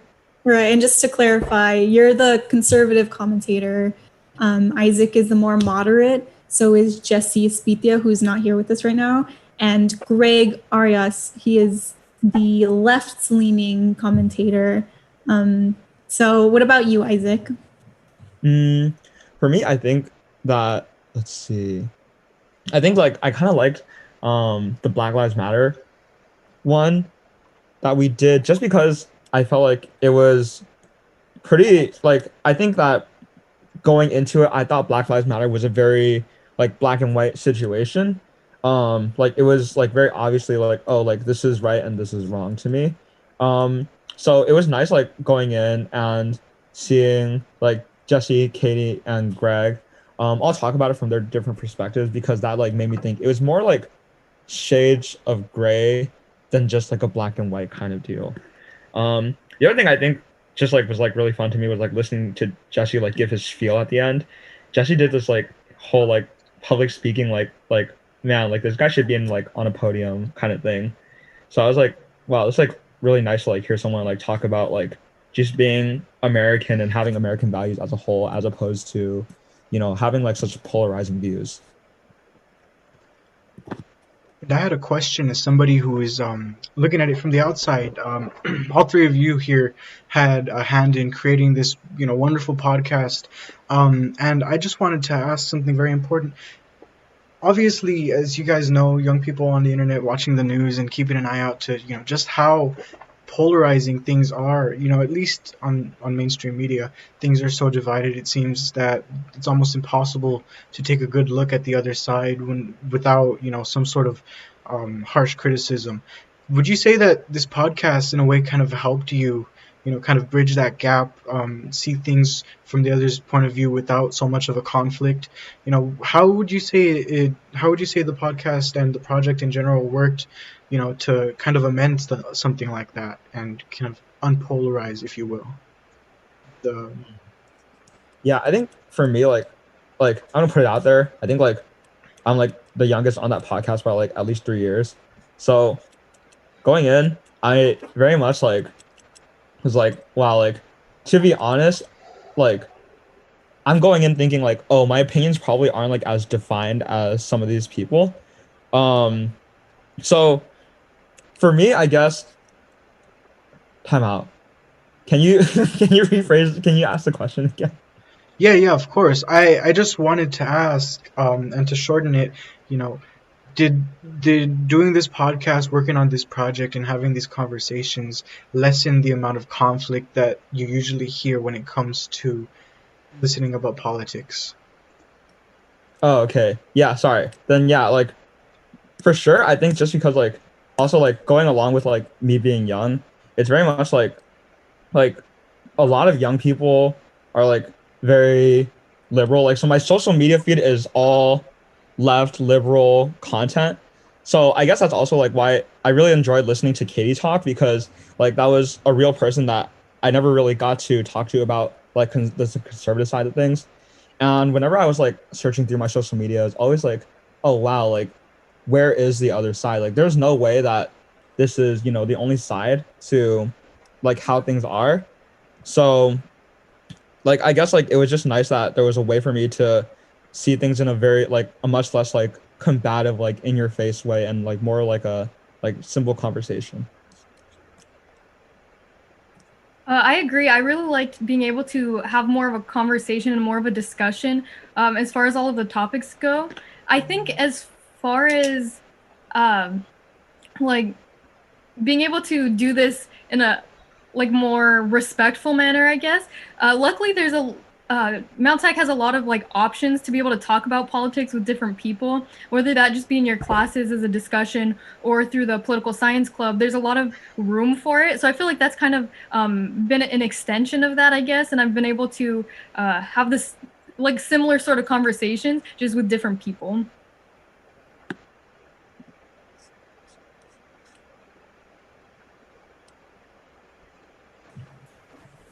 Right. And how does this, how do you guys see different perspectives?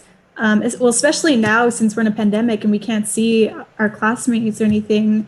How does this help you see not only outside of, I guess, your own family, but I feel like Zoom has given us an opportunity to, I guess, make an effort to connect with people. And I feel like this was such a great opportunity to do that through this same shared interest. So how do you guys, what have you learned so far from these people that you might have not known? Like, I didn't know you guys before this. And Isaac, you're just coming in from high school. Change your perspective, or what did you learn from it so far?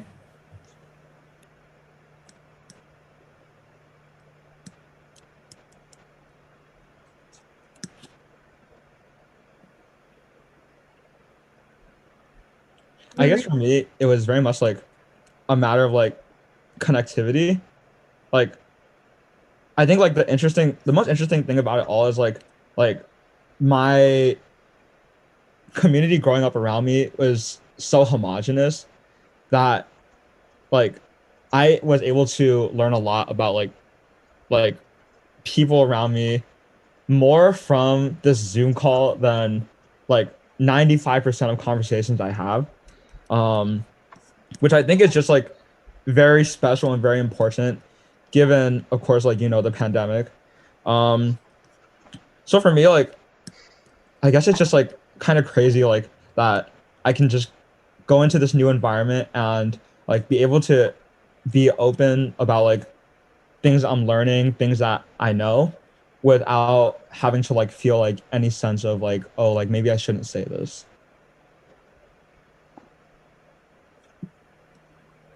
Sorry, Monica, could you repeat your question? Yeah, I was just asking what are some of the things that you learned that maybe helped with the pandemic, bring us closer together, that like Isaac pointed out, he grew up in a kind of homogenous area, I guess. So did you learn anything so far? Have you learned anything so far about talking with such a diverse group of people? Because we are, as you know, the five of us, pretty diverse.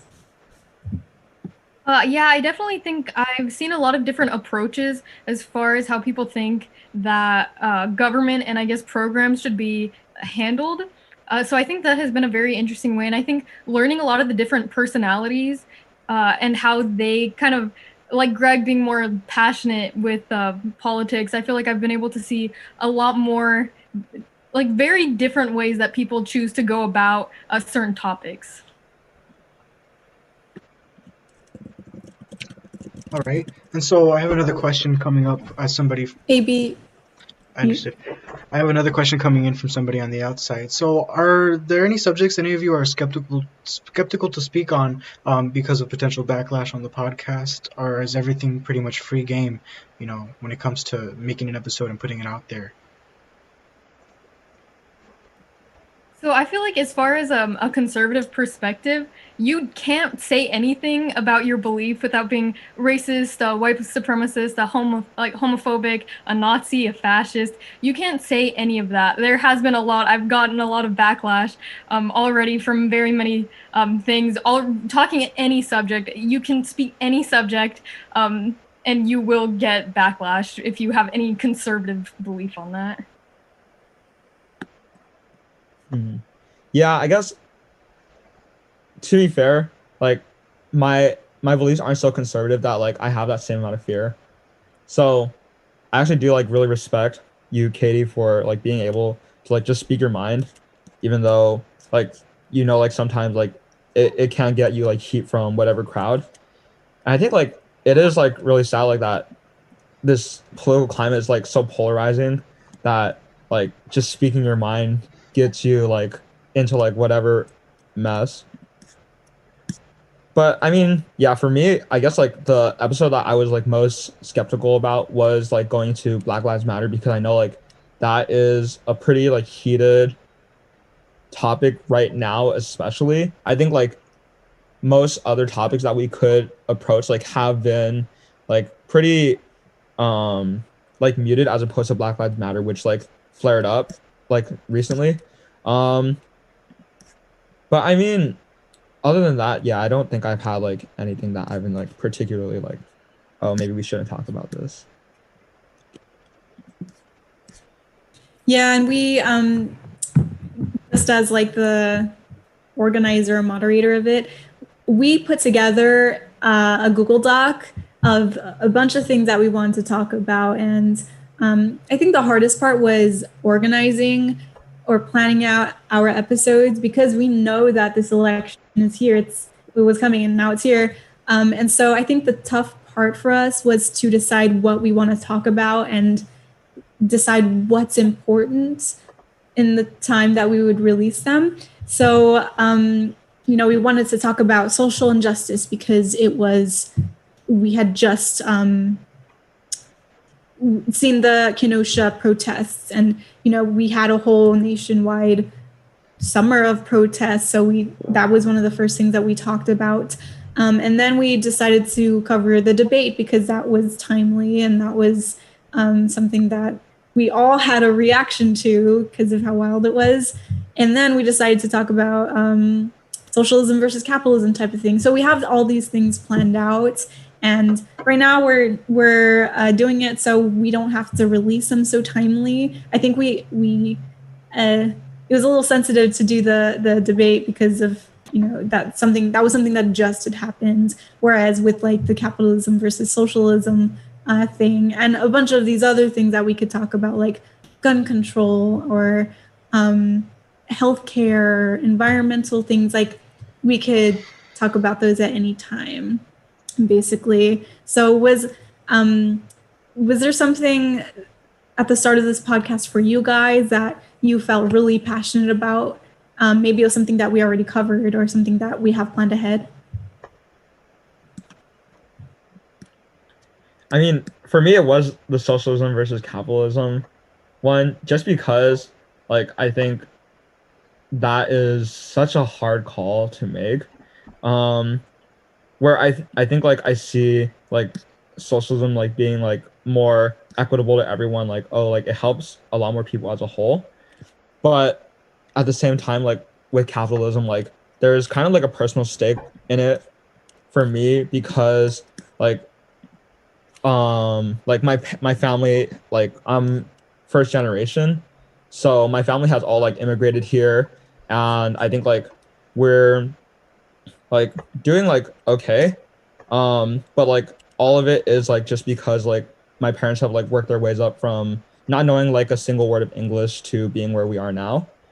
So it's just like when I see like a lot of things like, oh, like everyone should like contribute to socialism. Like if you have over this amount of money, you should pay this amount of tax. Like for me, it gets personal because it's like my parents worked their way up from literally zero English, like living in the ghetto, whatever, to getting to the point that they're at.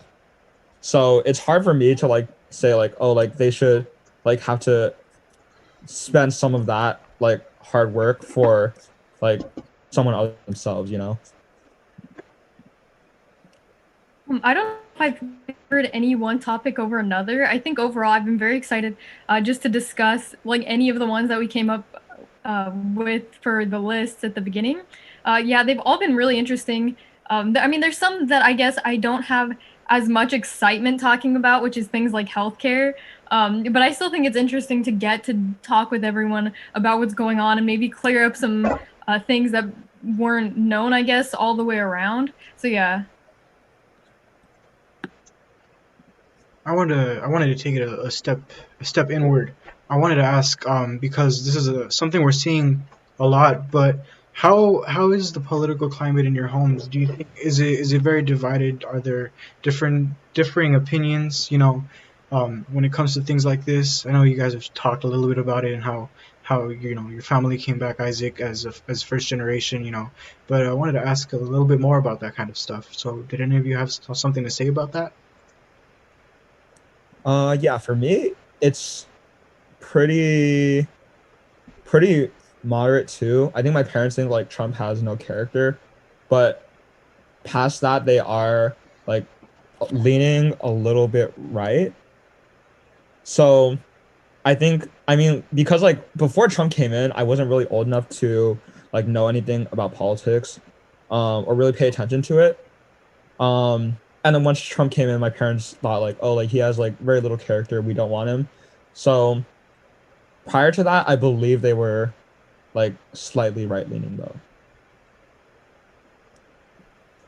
So as far as my family goes, I feel like a lot of our political ideologies, I guess, come from my grandma, who is from Russia during the like Soviet Union days. So a lot of the stuff that we've gotten from politics, she's not too familiar with like which side leans which way. It's very much this is right and this is wrong, and that just I mean a lot of that tends to be like we don't want a strict restriction on like for example she's not a fan of wearing masks, being very careful about going out. So I feel like a lot of the kind of ideas we get and how my family perceives politics comes very much from her experience growing up and what she's taught us growing up. So I feel like it's not too polarized here because she's not familiar with all like, oh, I'm a liberal for this reason, I'm a conservative for this reason. Since it's a little like lopsided right now because it's just Isaac and Katie, but you should be assured that our conversations on the podcast are they get heated sometimes because we have Greg, who is very far left leaning and very passionate about his stance. So are there any instances where something that Greg said or something that Jesse even said kind of made you like, I kind of agree with that? Or, are you guys just solidly held in your beliefs?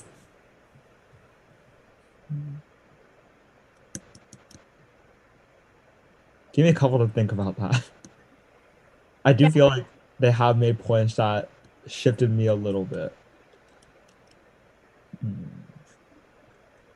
I feel like Jesse, a lot of the time when he talks, he has always made it a point that he is going to be right and wrong. And so I feel like whenever something that Isaac had mentioned earlier was when it came to like social justice things, his like speech at the end, I feel like that is one of those moments where it's like no matter what happens like at the end of the day, and something that Jesse always ends or like how when we first started this, he would end it with like at the end of the day, no matter what, like it's all love. And I feel like a lot of the things he says does genuinely come from like this is a right or this is wrong, no matter what our different opinions are. I feel like he can be very convincing in that way. Okay, thank you so much, you guys, for staying on. And before we closed out, I had one last question. What are some of your plans in the future when it comes to making this podcast? Do you have another episode coming through? Do you have something coming in after the election? Are you waiting to see the results, maybe? Some final thoughts on these? So I believe we're actually shooting another podcast on Thursday. Just with results of the election. Hopefully, by then, everything will be solidified, if not by tonight. So that's, kind of why we're waiting a couple days, even though it may not be as timely. Past that, we have a list of ideas. We don't know how far down we're going to get it, but we're definitely like on a pace of like one episode shot like every other week. So with that, we just like kind of don't know like how long that'll carry on for.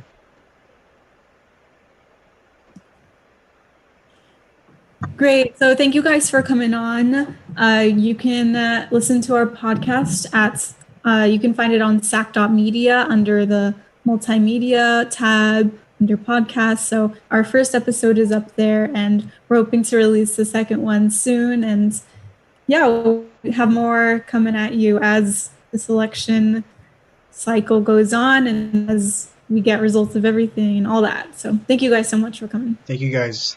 We really appreciate that you took you. the time to be here with us. Enjoy the rest of your days. Okay, so if anybody is just tuning in, this is SAC.Media's coverage of the election. You can find more information. We will have people tweeting on our team throughout the night at our Twitter at SACOnScene.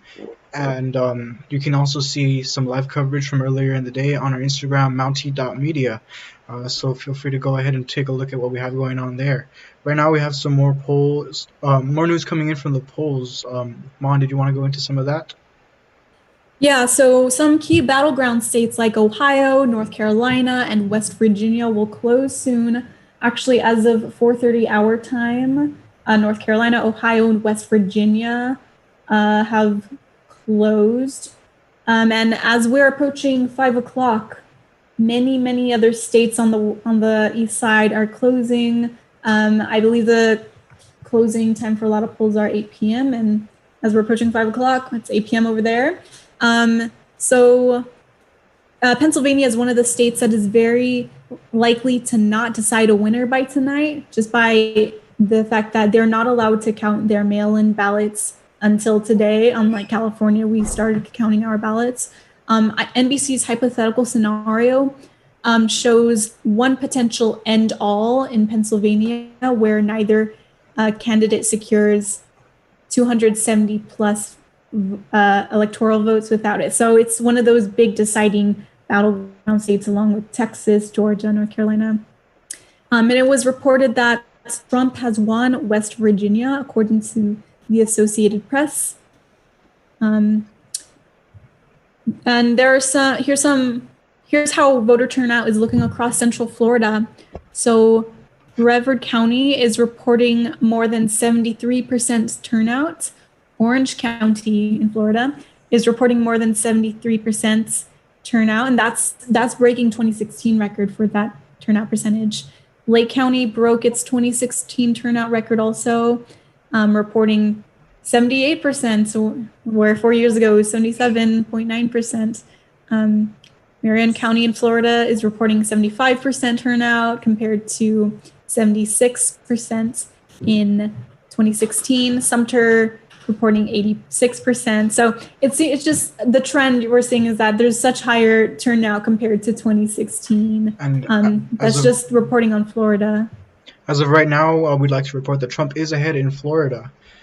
And yeah, okay. And I'm on the New York Times live election updates, and they are recording about 80% of the votes recorded. Yeah, so it's very close. Right now the Times says 49% points. It's very close. So yeah. Just reading a tweet coming in now from from Jordan Haddock on Twitter. Florida results feel like Game 7. If you guys watch the World Series, you guys will know exactly what we're talking about right now. New reports coming in that Biden is actually ahead in Ohio, while Trump leads in Florida. We'll have more coming in on that soon. For now, coming up, we're going to be having Melissa Candell, a project specialist from the Dream program, coming on with one of our Voices contributors, Clyde Austin Marty. We have one of them coming in as we speak.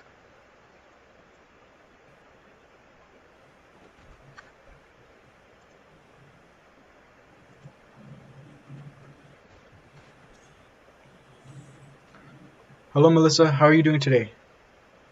Hello, everyone. I am doing as well as can be, feeling a mixture of anxiety and hope, but trying to stay focused on the hope. How are you all? We're doing very well, covering the election today, and we're super happy to have you on. We're expecting Clyde to come on shortly. Clyde Austin Marty, one of the Dream Program students, who we've had do some work for us with our Voices series, which you can find under the politics section drop down on our website, SAC.Media. So did you want to tell us a little bit about yourself, Melissa, and your work on campus with the Dream Program? Sure. Hello, everybody watching this. My name is Melissa Candel. I am the program specialist with the Dream program at Mount SAC. I transitioned into this role 2 weeks before the pandemic happened. So I started working for the Dream program on March 2nd of this year. And shortly after, we transitioned to online, and I've been working for the program ever since then. Can you tell us a little bit about how it's like working for the program? What's some of the work that you handle and some of the things that you do? Absolutely.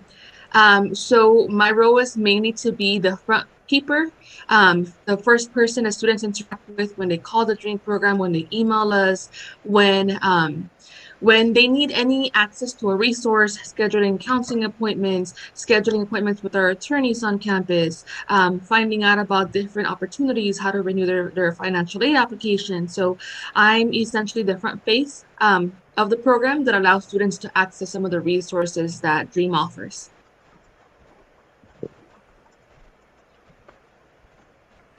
Great. And so tell us a little bit about what kind of things you guys have going on right now with the Dream program and supporting your students, undocumented students. Of course. So today, actually, we have a Dream Transfer event. This entire semester, we've had a series of Dream Transfer workshops focused on different aspects of the transfer application process, focusing on how undocumented students should be thinking and approaching the CSU and the UC applications, essentially to ensure that students still feel connected to Dream and still feel supported as they're going through such an important moment in their educational career. In addition to that, we've also had different events to allow students to connect to each other. In the beginning of the semester, we had the fall welcome where students came, they saw each other, they learned about some of the resources that Dream has remotely, and were able to know how we were going to continue moving forward throughout the rest of the semester. So some of the work that we're doing right now is definitely around providing resources for students via events on Zoom, while also sending frequent emails and social media posts for students to remain engaged. That sounds super awesome. How is the response with the students gone? How are they reacting to it? How are they utilizing the resources you guys are putting out with it? Well, like most campus events during the pandemic, it's a smaller turnout, which is perfectly fine because when you think about everything that's happening right now, one of the most affected communities by the pandemic is the undocumented community. A lot of undocumented students and people are essential workers. So having to balance going to classes while also having to work and supporting family is the priority for a lot of our students. So we're still remaining engaged with them while also being mindful and respectful of the fact that they have other things happening that takes precedence over what we're able to do with them at the moment. Yeah, and having worked at the Dream program myself as a peer mentor with the students, I know that it's challenging, to be in school as a Dream program in general already. With the with the pandemic and all of the problems that come with it, some being without jobs, some without healthcare, can you talk to us a little bit about some of the issues our undocumented students are feeling because of the pandemic? What are some of the struggles, and what are you guys doing to try and help alleviate this, working with the school or any other resources? Because I know in the past we've worked with many legal resources as well. Yeah, definitely. So two big ones that come to mind have to do with jobs and also with legal resources. So for the first one, a lot of students and their families have been affected by job loss due to the pandemic. So through our counseling appointments, we've noticed that some of the students are struggling financially a little bit, and in some circumstances, some more than others. So what we're able to do is connect students to CARES Act funds that have become available through the college. And for the students that we're able to, we're also able to support them with some Dream emergency grants as well. So the biggest way that they are currently being affected right now is financially because of job losses, and how we're supporting is through some of these emergency grants. In addition to that, about 2 weeks or so, or maybe a week or so after the pandemic began, we actually began a new project with Carecen LA. Carecen is a nonprofit organization that works to advocate for immigrant rights. And we are partnering with them to provide free legal resources for students, staff, and faculty at Mount SAC and the nearby colleges. So this allows students to be able to access credible information about public charge, about the state of DACA, about pandemic job losses, anything immigration law related.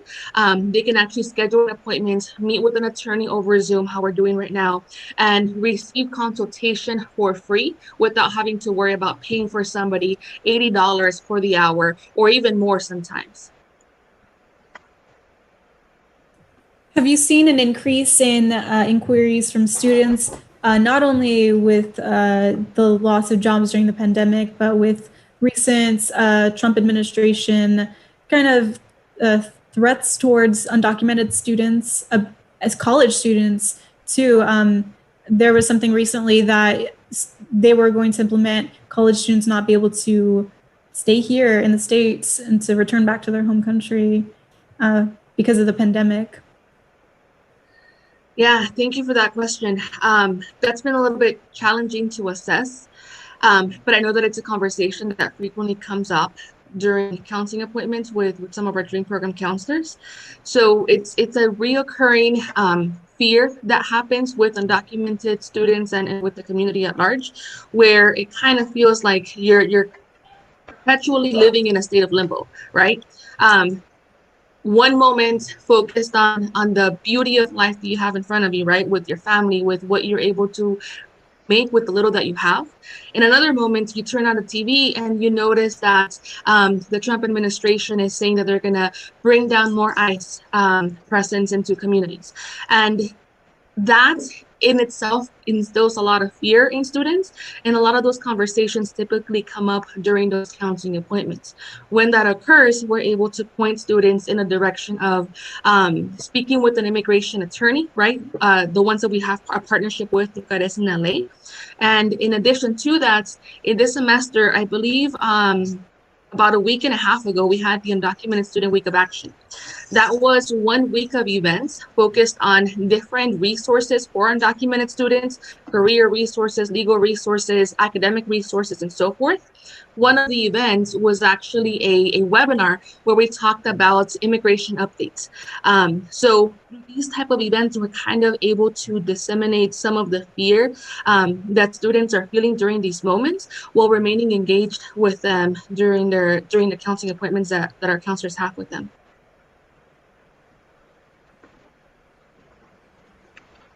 Okay, yeah. So, going back into some sort of concerns with the current administration when it comes to undocumented students and our dream students, what are some of the things that students might be bringing up right now because of the election? Are there worries that they're voicing? What are some of the fears that they're having right now because of just how close this might be and things are projected to be? One that I've heard is fear of being able to continue paying for their education. There's a misconception sometimes where students think that in order to qualify for financial aid in California, you need to have DACA. So there's this misconception where they feel that if they don't have DACA, or if they're unable to continue having DACA, they're not going to be able to pay for college and therefore not going to be able to continue their education. So that's one of the things that has come up in some of the appointments that I've had with students.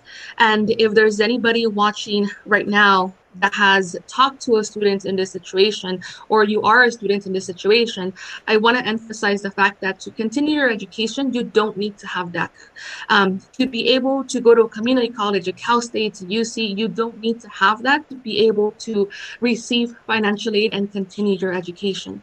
So whatever happens, whatever the outcomes of the elections are, I think it's important for us to remember that our ability to thrive is not connected to a political party, and it's not connected to the outcome of the election.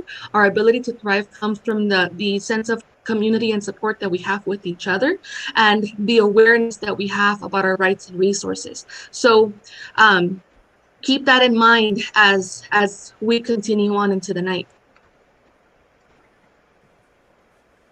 Great. And with that, we're going to introduce one of our Voices correspondents. So, Voices is a series that we started as a SAC.Media staff to try to uplift minority groups. And Clyde Austin Marty is one of them, and he represents the dreamers on campus. And he wrote a really fantastic piece about why this election is important to him.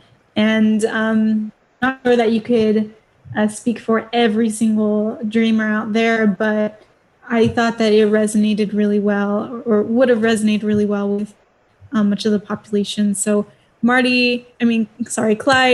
are you there? And can you share your screen so you can chat a bit? Hi guys, yeah, I'm here. Welcome, Clyde. We're super happy to have you on, and we'd like to thank you for taking some of your time today to join us and talk about what's going on with you and in the country as an undocumented student. So, do you want to tell us a little bit about yourself and introduce yourself? Oh, okay. So a little bit about myself. I'm a dream student. I'm on SAC. It's my second semester. I'm a math major, and well, yeah, that's pretty much. Well, I'm also a non-traditional. I'm 22, graduated in 2016 from high school. Just now getting a fresh start. Right back at it. So yeah. For those who don't know, what does DREAM stand for? And Melissa, if you can want to jump in.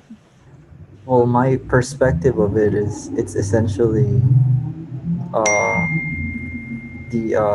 it's basically the umbrella that what undocumented students fall under, DACA students and undocumented students alike. That's kind of the label that we call ourselves. At the same time, I also think that they chose the word dream is because you just have these like aspirations, but at the same time you have these things holding you back, and I think to me that's what dream stands for. I'll add to that. So at Mount SAC, the DREAM program is there to support the students that come from the backgrounds that Clyde just mentioned, right? Students who are undocumented, with or without DACA, or students who are allies of the immigrant rights movement.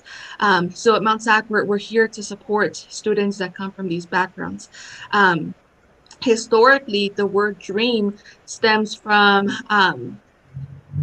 a bill that was proposed, I believe, back in 2010 or before that. I could be wrong about the year, but it was a bill that would have allowed undocumented youth to have a pathway to citizenship.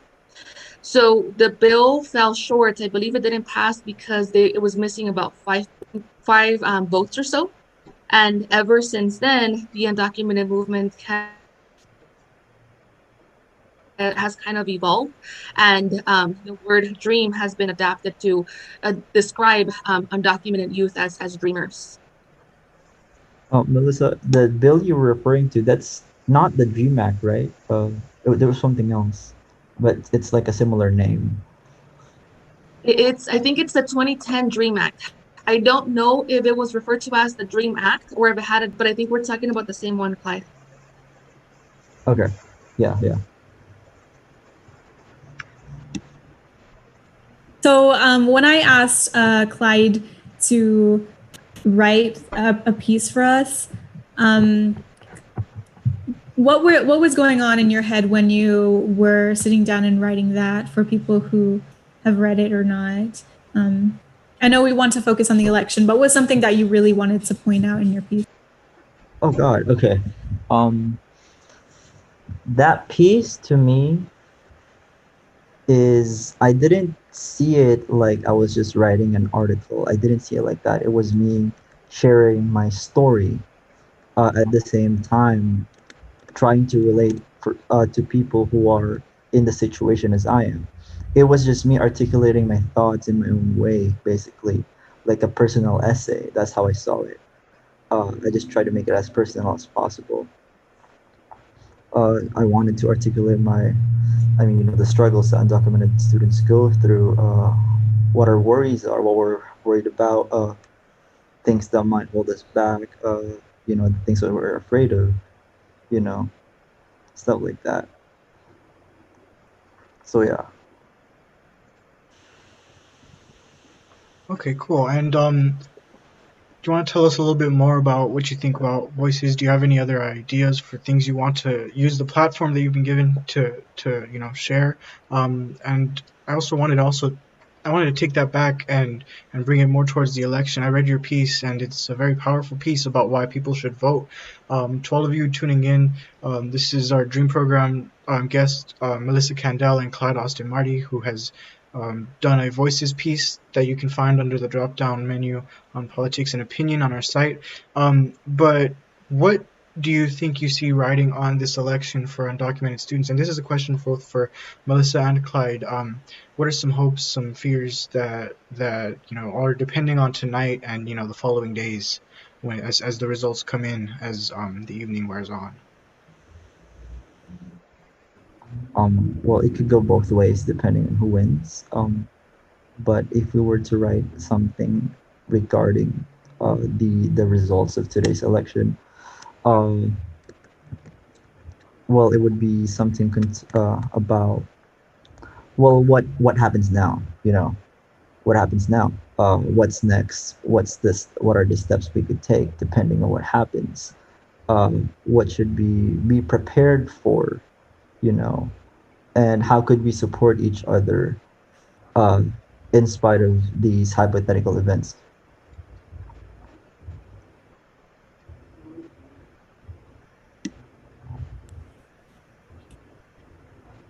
Abraham, do you mind repeating the question one more time? Yeah. Please?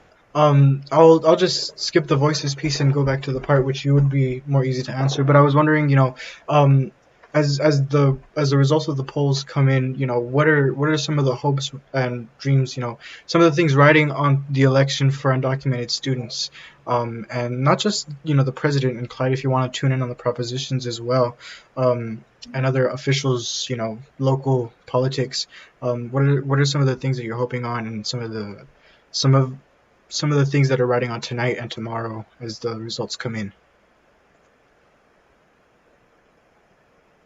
I'll reemphasize a point that I made earlier about the fact that for undocumented students and the undocumented community, like, our ability to thrive is not because of who's in power, but because of the resilience that we have in our blood, because of the hope that runs within us. So one of my personal hopes is that regardless of what the outcomes are, I hope that we're able to continue working as an institution in particular, continue working as a college that supports undocumented youth, continue working in a way that acknowledges and centers student stories and student perspectives, continue working as a college that focuses on the needs of students, not just inside the classroom, but outside of the classroom as well.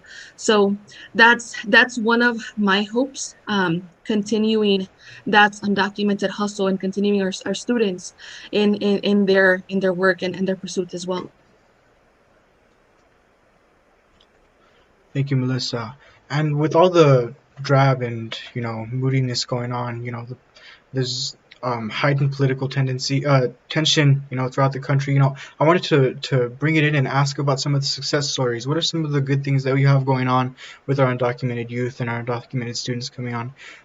How are we seeing our students at the college, coming up in success? I wanted to ask, how are we doing in that aspect of things? I'll jump in on that one really quick. In that aspect of things, we're still seeing our students continuing and not giving up. So we're in this room, right, we have one of our students who's taking lead and writing articles that are reflective of our voices. We're still seeing students that are taking agency in their education and applying to transfer. So those are some of the positive things that continue to happen in spite of the current state of the world.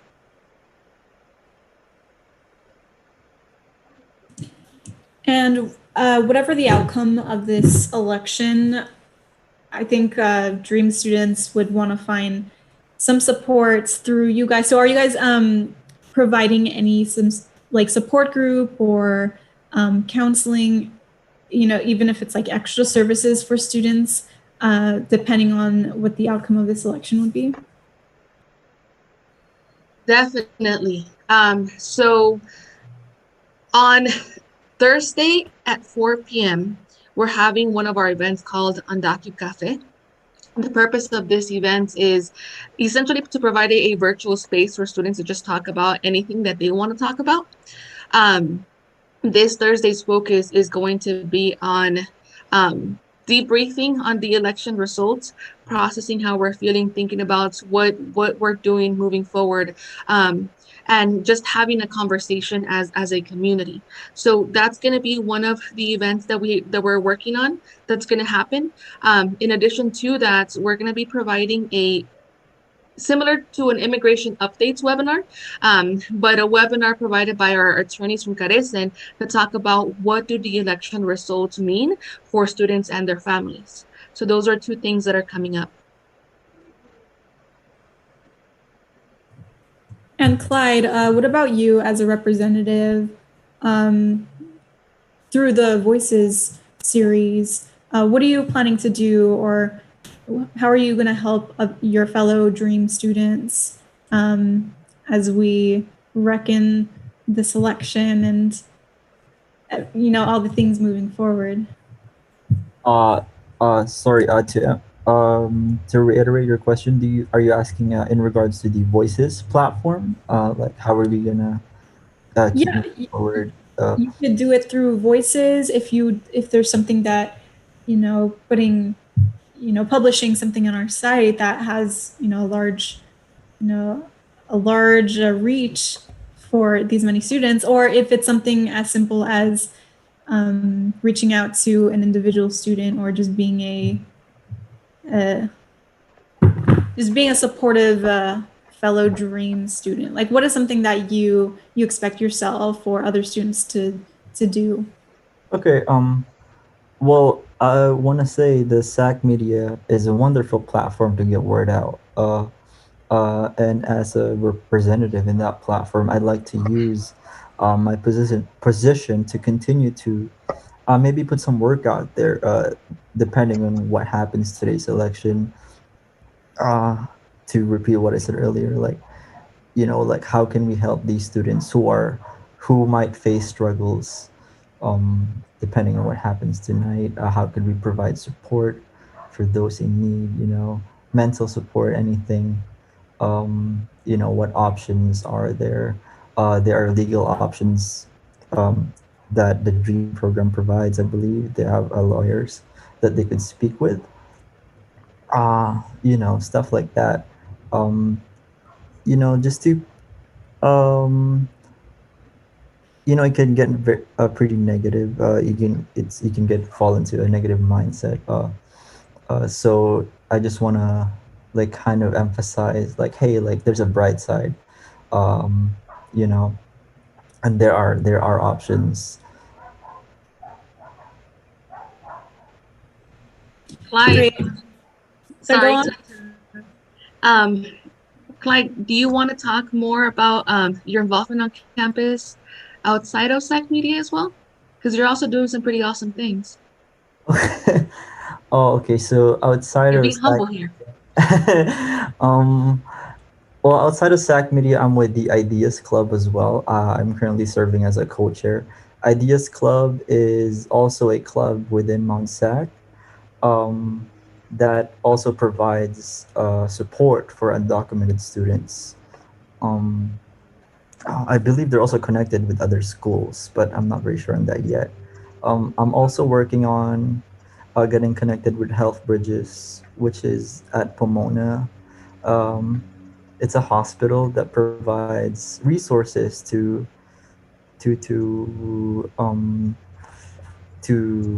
God, I forgot the word, to people who are in need, um, undocumented students, underrepresented communities, minorities. They provide free services, and I'm trying to get into phone banking with them. They usually let you volunteer at the hospital in itself, but because of the virus, you can't really do that right now.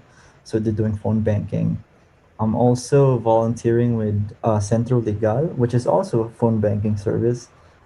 In It's somewhere in Inland Empire, but they have these funds that they give out to people who are low income, and what the phone bankers do, the volunteers, is they reach out to these lists of people, and they ask them certain information just to see if they're eligible for these funds. um, I've also been involved with IAIYC, specifically last summer. It's a group in Inland Empire that an organization really that also supports undocumented youth. They provide them with resources. They have an Instagram. They provide more info on their resources, anything. But I haven't really spoke to them in a while now since summer. Um, what else? That's all I have on my plate right now. Clyde, But I'm trying to do more. I wanted to hop in and I wanted to ask why so much? Why are you taking on so much? There has to be a reason, and I just wanted to get an inside look as to why do you feel the need to put in this work to advocate for everything that you are, which I'm sure you're Absolutely. proud of. My girlfriend actually asked me the same thing. Like, she's like, "Don't you ever get tired of being in the computer all the time? Don't you ever get tired of school? Like, don't you need a break?" And I'm just like, "No," because my motivation is, my past really. I graduated high school with a 2.0. I had 4 gap years of just working, and I just miss school, man. I miss all of this, and now that I'm back and I finally got a fresh start at Mount Sac, I want to make the most of it. I want to do like everything as much as I can without losing my mind, of course. Um, uh, but yeah, I'm also to add on to what I've been doing. I've also reached out to a student.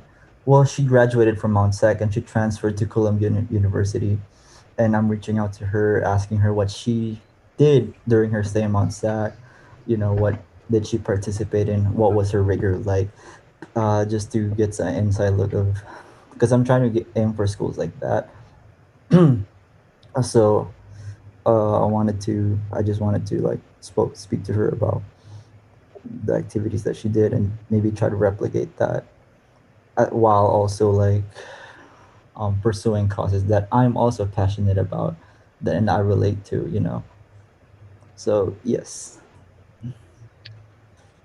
That's super great. I wanted to really quick just touch back on something that you said, about being in high school, maybe not the best student, in your primary education and secondary educations, but and kind of relate to you in that, I didn't do so well myself when it came to high school, and I honestly didn't really do very well in any other schools either until I got to Mount Sac. How would you say the Dream program and any other programs on campus, which I know that I've heard you're involved in very many of them. How do you feel they worked to alleviate you of some of that stress that maybe it would go the same way here? Because I know for a fact that when I came to Mount Sac, I had nothing but that stress, that imposter syndrome, all of those worries that things are going to go the wrong way again.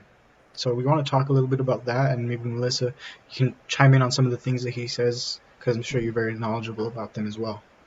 Of course. Well, for me, my start was incredibly wonderful.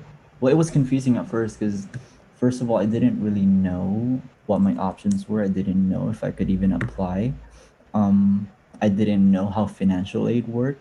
So at first, it was kind of difficult.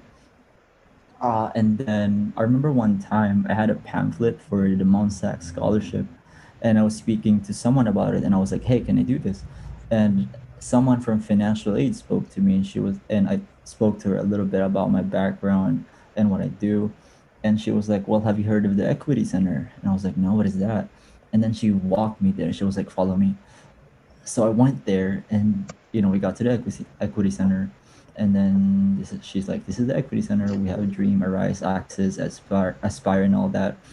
And then she introduced me to the Dream program, which is a program that supports undocumented students. And I was like, they do that? Like, there's programs like that? Like, it was mind blowing to me, but also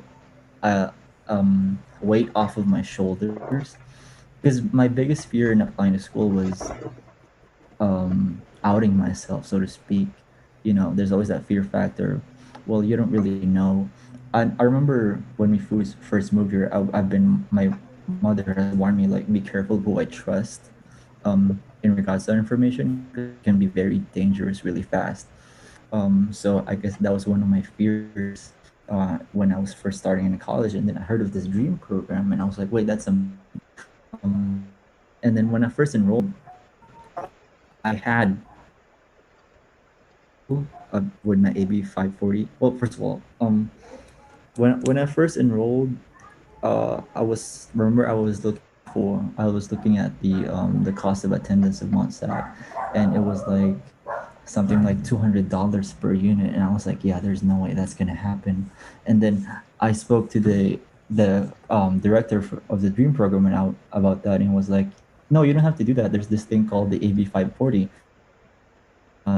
If you've attended 4 years of high school in the U.S., you qualify. And I was like, I did that. And then we were able to arrange the paperwork and perfectly. And from then on, the Dream program has been incredibly welcoming. They introduced me to the computer lab, all the resources, all that. So it was a very good start for me from the beginning.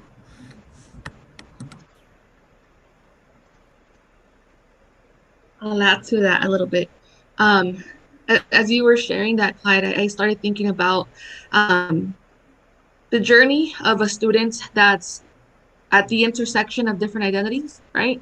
At the intersection of being undocumented, of being first generation, low income, on top of other things that could be happening with them as well. When students come from these backgrounds, you don't know what you don't see, right?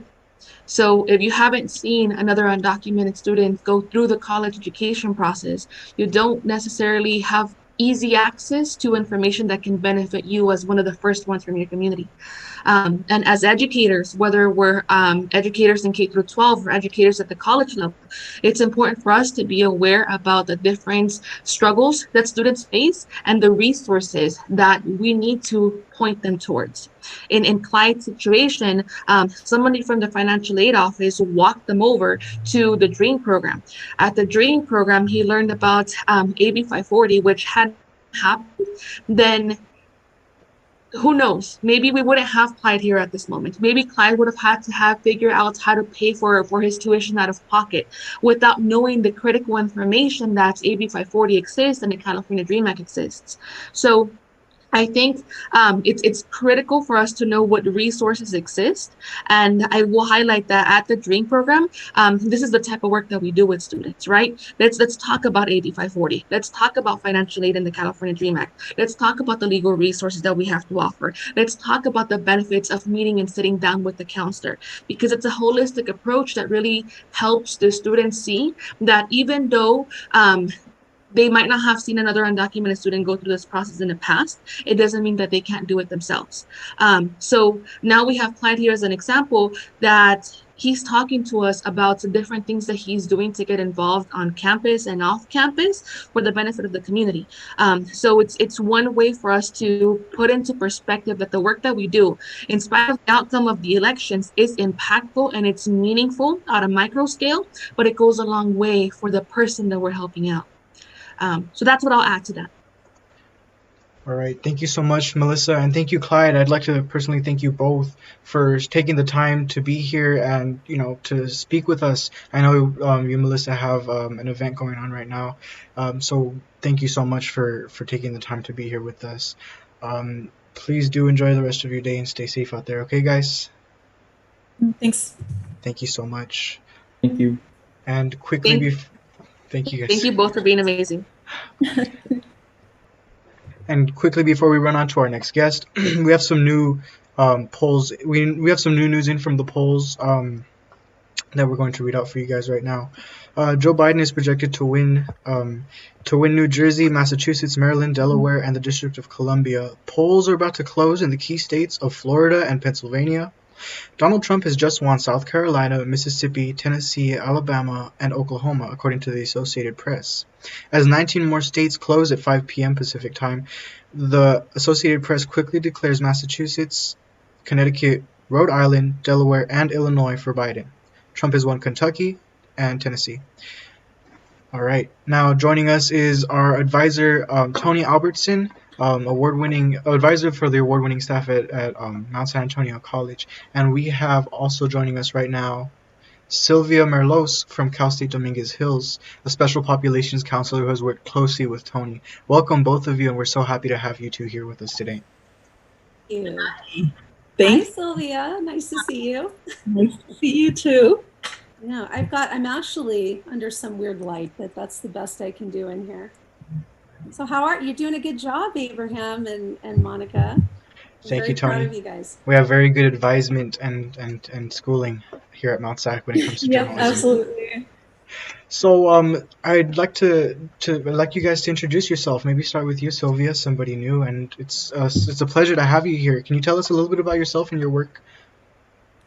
Yes, so my name's Sylvia. I am an advisor at Cal State Dominguez Hills. I work with special populations, and I tend to work with students who have a higher level of needs, or who are who need additional services. I have, prior to Dominguez Hills, I worked at USC. I was a student services manager there, and I was also I got my undergrad and master's at USC, and was a transfer student from Trade Tech, where I met Tony while we were working on the newspaper there for our semester, which was a really, really interesting experience. I would say I look back now, and I do a lot of activism and community organizing on my own time as well. And I look back now and I think of those times at Trade Tech as my very first, I would say my very first rodeo in activism, when we were fighting to bring back that newspaper from the students on the campus. So. Yeah, I'll jump in there. I'm Tony Albertson. I'm the professor of journalism, and I advise the student media. And my one experience was actually at Trade Tech, not with the administration, but meeting this incredible group of diverse students. That one of them, I remember telling me, he told me that he was homeless, and he told me that the only thing that made him come to school every class, that newsroom that we had created, and that we fought for. I actually had, remember, Sylvia, we had one of our students was one of the original, is in downtown LA. It's an amazing school. And I was brought there actually to bring back a newspaper. I hadn't had one in so long because the administration didn't want one. And I came in with another amazing person named Rosa Santana, who now works for Hilda Solis, but she worked at Mount SAC as an instructor as well. And we fought really hard to keep that paper. And it was heartbreaking because, and the reason we're talking about this tonight, Sylvia and I've been talking a lot about this, is that as an advisor who teaches journalism, I'm watching this attack on the media, and it is heartbreaking to me to watch it, because I have people like you, Abraham, and I have people like you, Monica, and I had people like Sylvia, who was my student, who I know what that newspaper meant to that campus, and I know what our student media means to our campus. It's the voice of the students. So when I hear our own president saying things like they're, enemy of the people, or that it's fake news, it's infuriating, but it's also something that I think that we all need to really be on top of, because, this is we have the First Amendment, and we have the right to have a free press. So that has been under attack. And we're not fake news, by the way, as you know.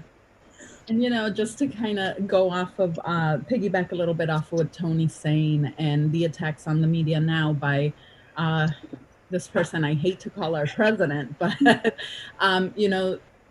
and I think one of the first things that you're taught in journalism is that the media in journalism is the foundation of our democracy. You have to have an informed citizenry, and how important that is to not now. Sorry about that. I'm also a parent, and sometimes I just have to do that. This is my Zoom life now. But anyway, how important it is that we do have a free press and that we keep an informed citizenry. And it's important to things like voting, but there were also parallels with that at Trade Tech, where we had an administration that didn't want student press. They didn't want students finding out information and going and investigating things. And it was a campus, the one thing that I remember about Trade Tech is it being a very apathetic campus. It was a commuter campus where students went to go to class. They were completely mistreated by staff, by faculty even. And nobody ever said anything, and students just thought this is just the way it is. And the one thing I saw when we started to bring the newspaper and tell students, we can keep you guys informed, there was students kind of rose up, and they wanted to be active, and they wanted to be involved. And how do I join? And, we were able to bring it back for that one semester. And then they waited until finals and shut us down. So that we couldn't organize the campus, we couldn't protest, and they just didn't bring the class back.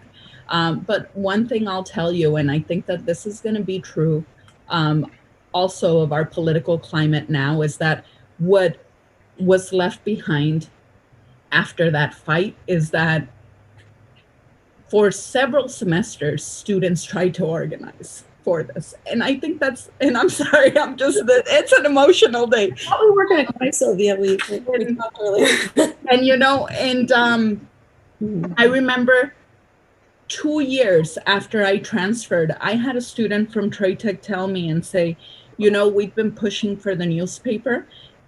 And finally, the VP of Academic Affairs said to us, stop it. You guys are not getting a newspaper. The last thing we need is students snooping around. Right. And what we know of Trade Tech is that they were hiding a lot of corruption, a lot of things like embezzlement, and a lot of that was going on. And we look at that and look at the parallels now with our government and how they're trying to shut down the free press and discredit the free press and say, no, you can't do this, and fake news and all of these different things, and how they are using that to manipulate people and keep people uninformed. And this is the way that they continue to oppress you. And this is the way, and it goes from student media all the way to our national media. It's if you discredit the press, if you don't have free press, your people are not informed, and they will not fight back. Right.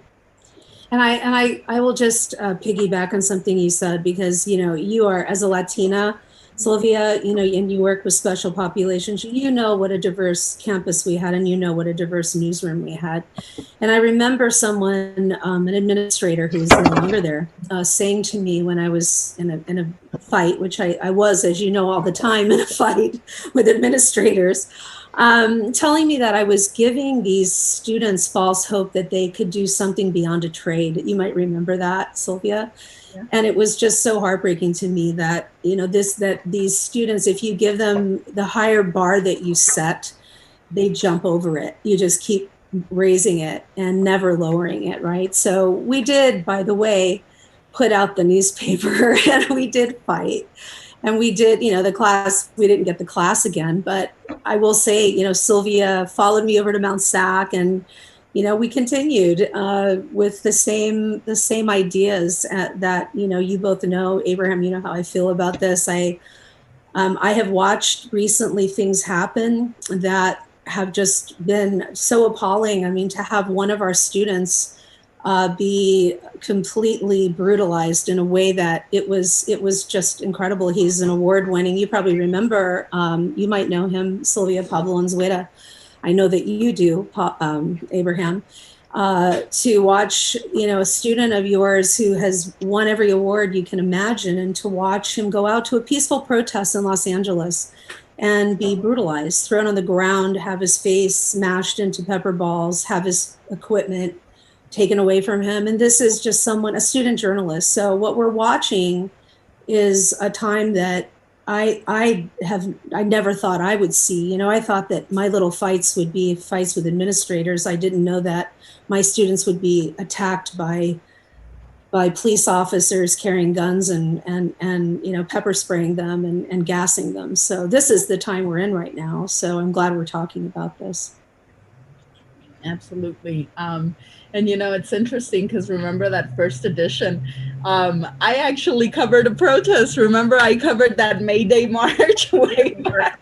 Yeah. So, I mean, to me, this is just really, I think that my time in journalism at Trade Tech really sparked something in me as far as becoming an activist and fighting for what's right. And I saw a campus full of students who were apathetic. They had nothing to participate in on campus. They had, I think, 3 clubs on campus. No, that was all the organizations there were, and actually start to want to get involved. And for me, some of the things, like you mentioned a little bit about my background, and I'm a first generation college student. I'm a first generation Latina. My parents are immigrants from El Salvador.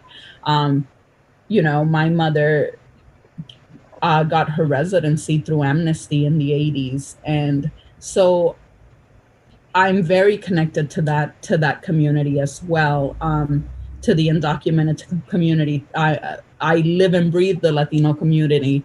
So to see these attacks outside of just attacking the press, but the fact that this administration is attacking all of us, they're attacking our identity, our heritage, who we are. And I think that, it's definitely an interesting time to live through. And I think as journalists, it's a very interesting time to cover, because this is unlike anything I've ever seen in my lifetime. It's really, to me, I'm still a little shocked, and I've been, as I said, involved in activism and going to these protests and facing off with these Proud Boys and Oath Keepers and all of these people for several years now. And I'm still in shock, because this is the America that I was taught in the 80s was long gone and ended way back when. And this isn't who we are today. And yet here we are. So we have to keep fighting, and we have to continue to fight, both when it comes to journalism and in our personal lives and in our communities. Thank you, Sylvia, and thank you, Tony.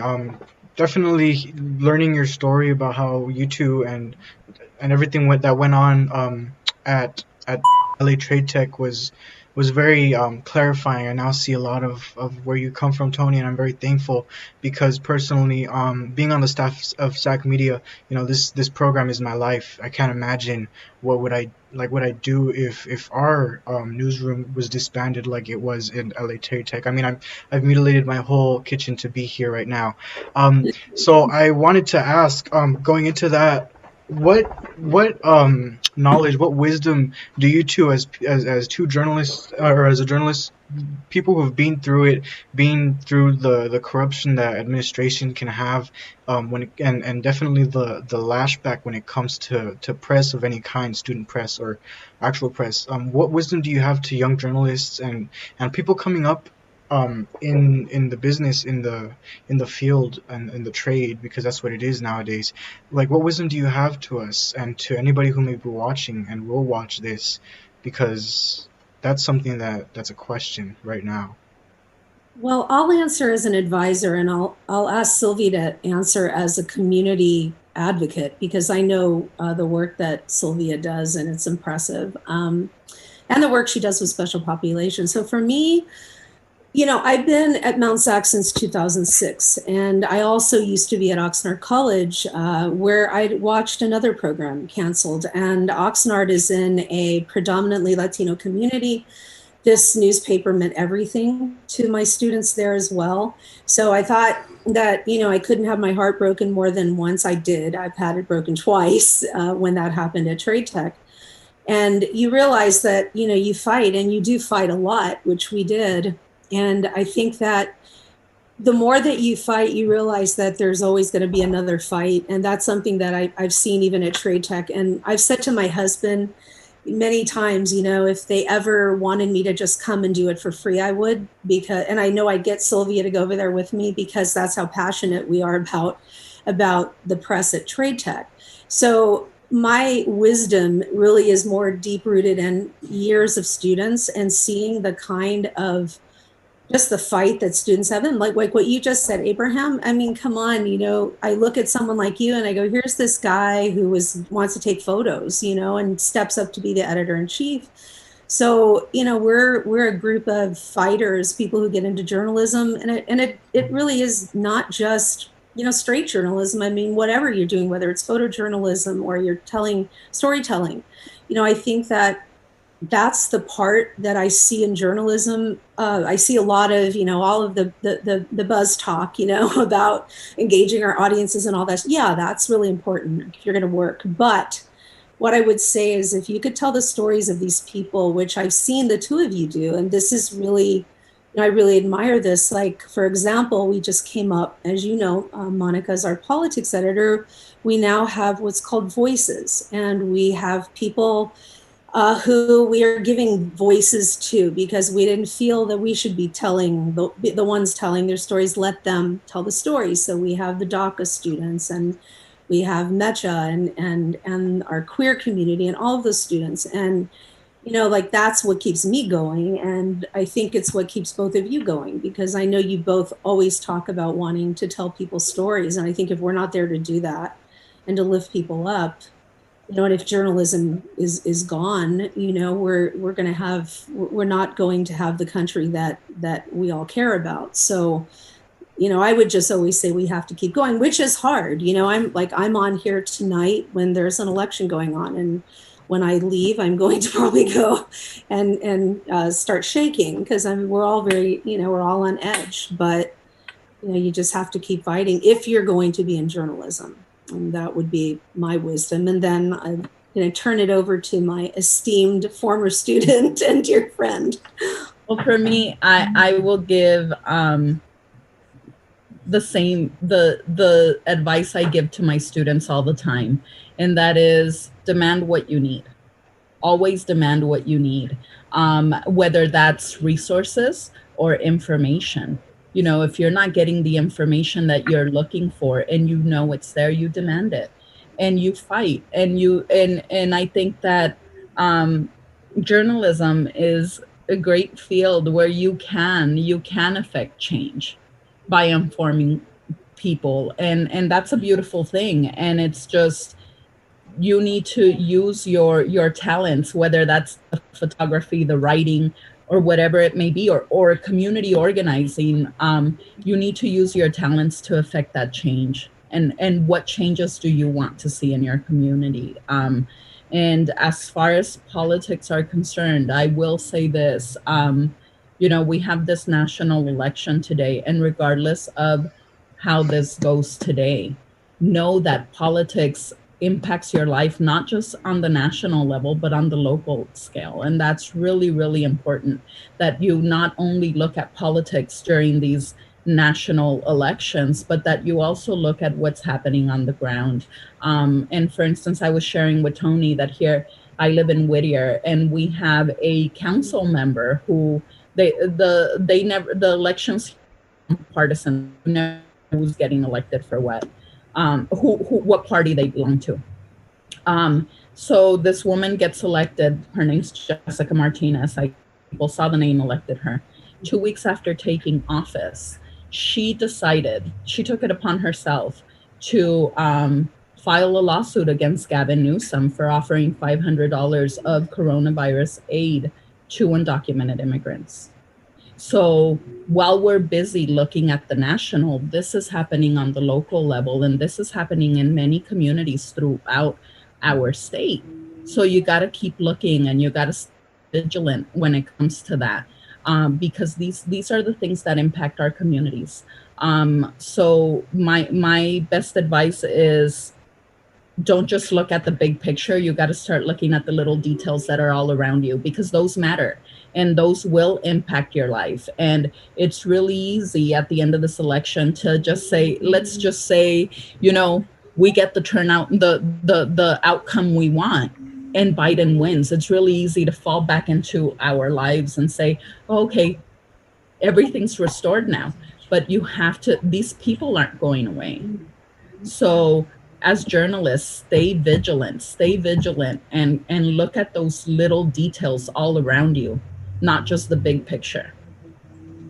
Yeah. Thank you, Sylvia. And I was told that to bring up your local politics advocacy, but I wanted to ask if that was what I was looking for. Yeah. So actually, yes. So right now we are here in Whittier. We are starting an effort to recall this woman, and and this is it's Whittier, small town Whittier here, but it has an impact because she's trying to do things on a state level, right? She filed a lawsuit that impacts all of us in California. She's also running today. She's on the ballot for Assembly District 57.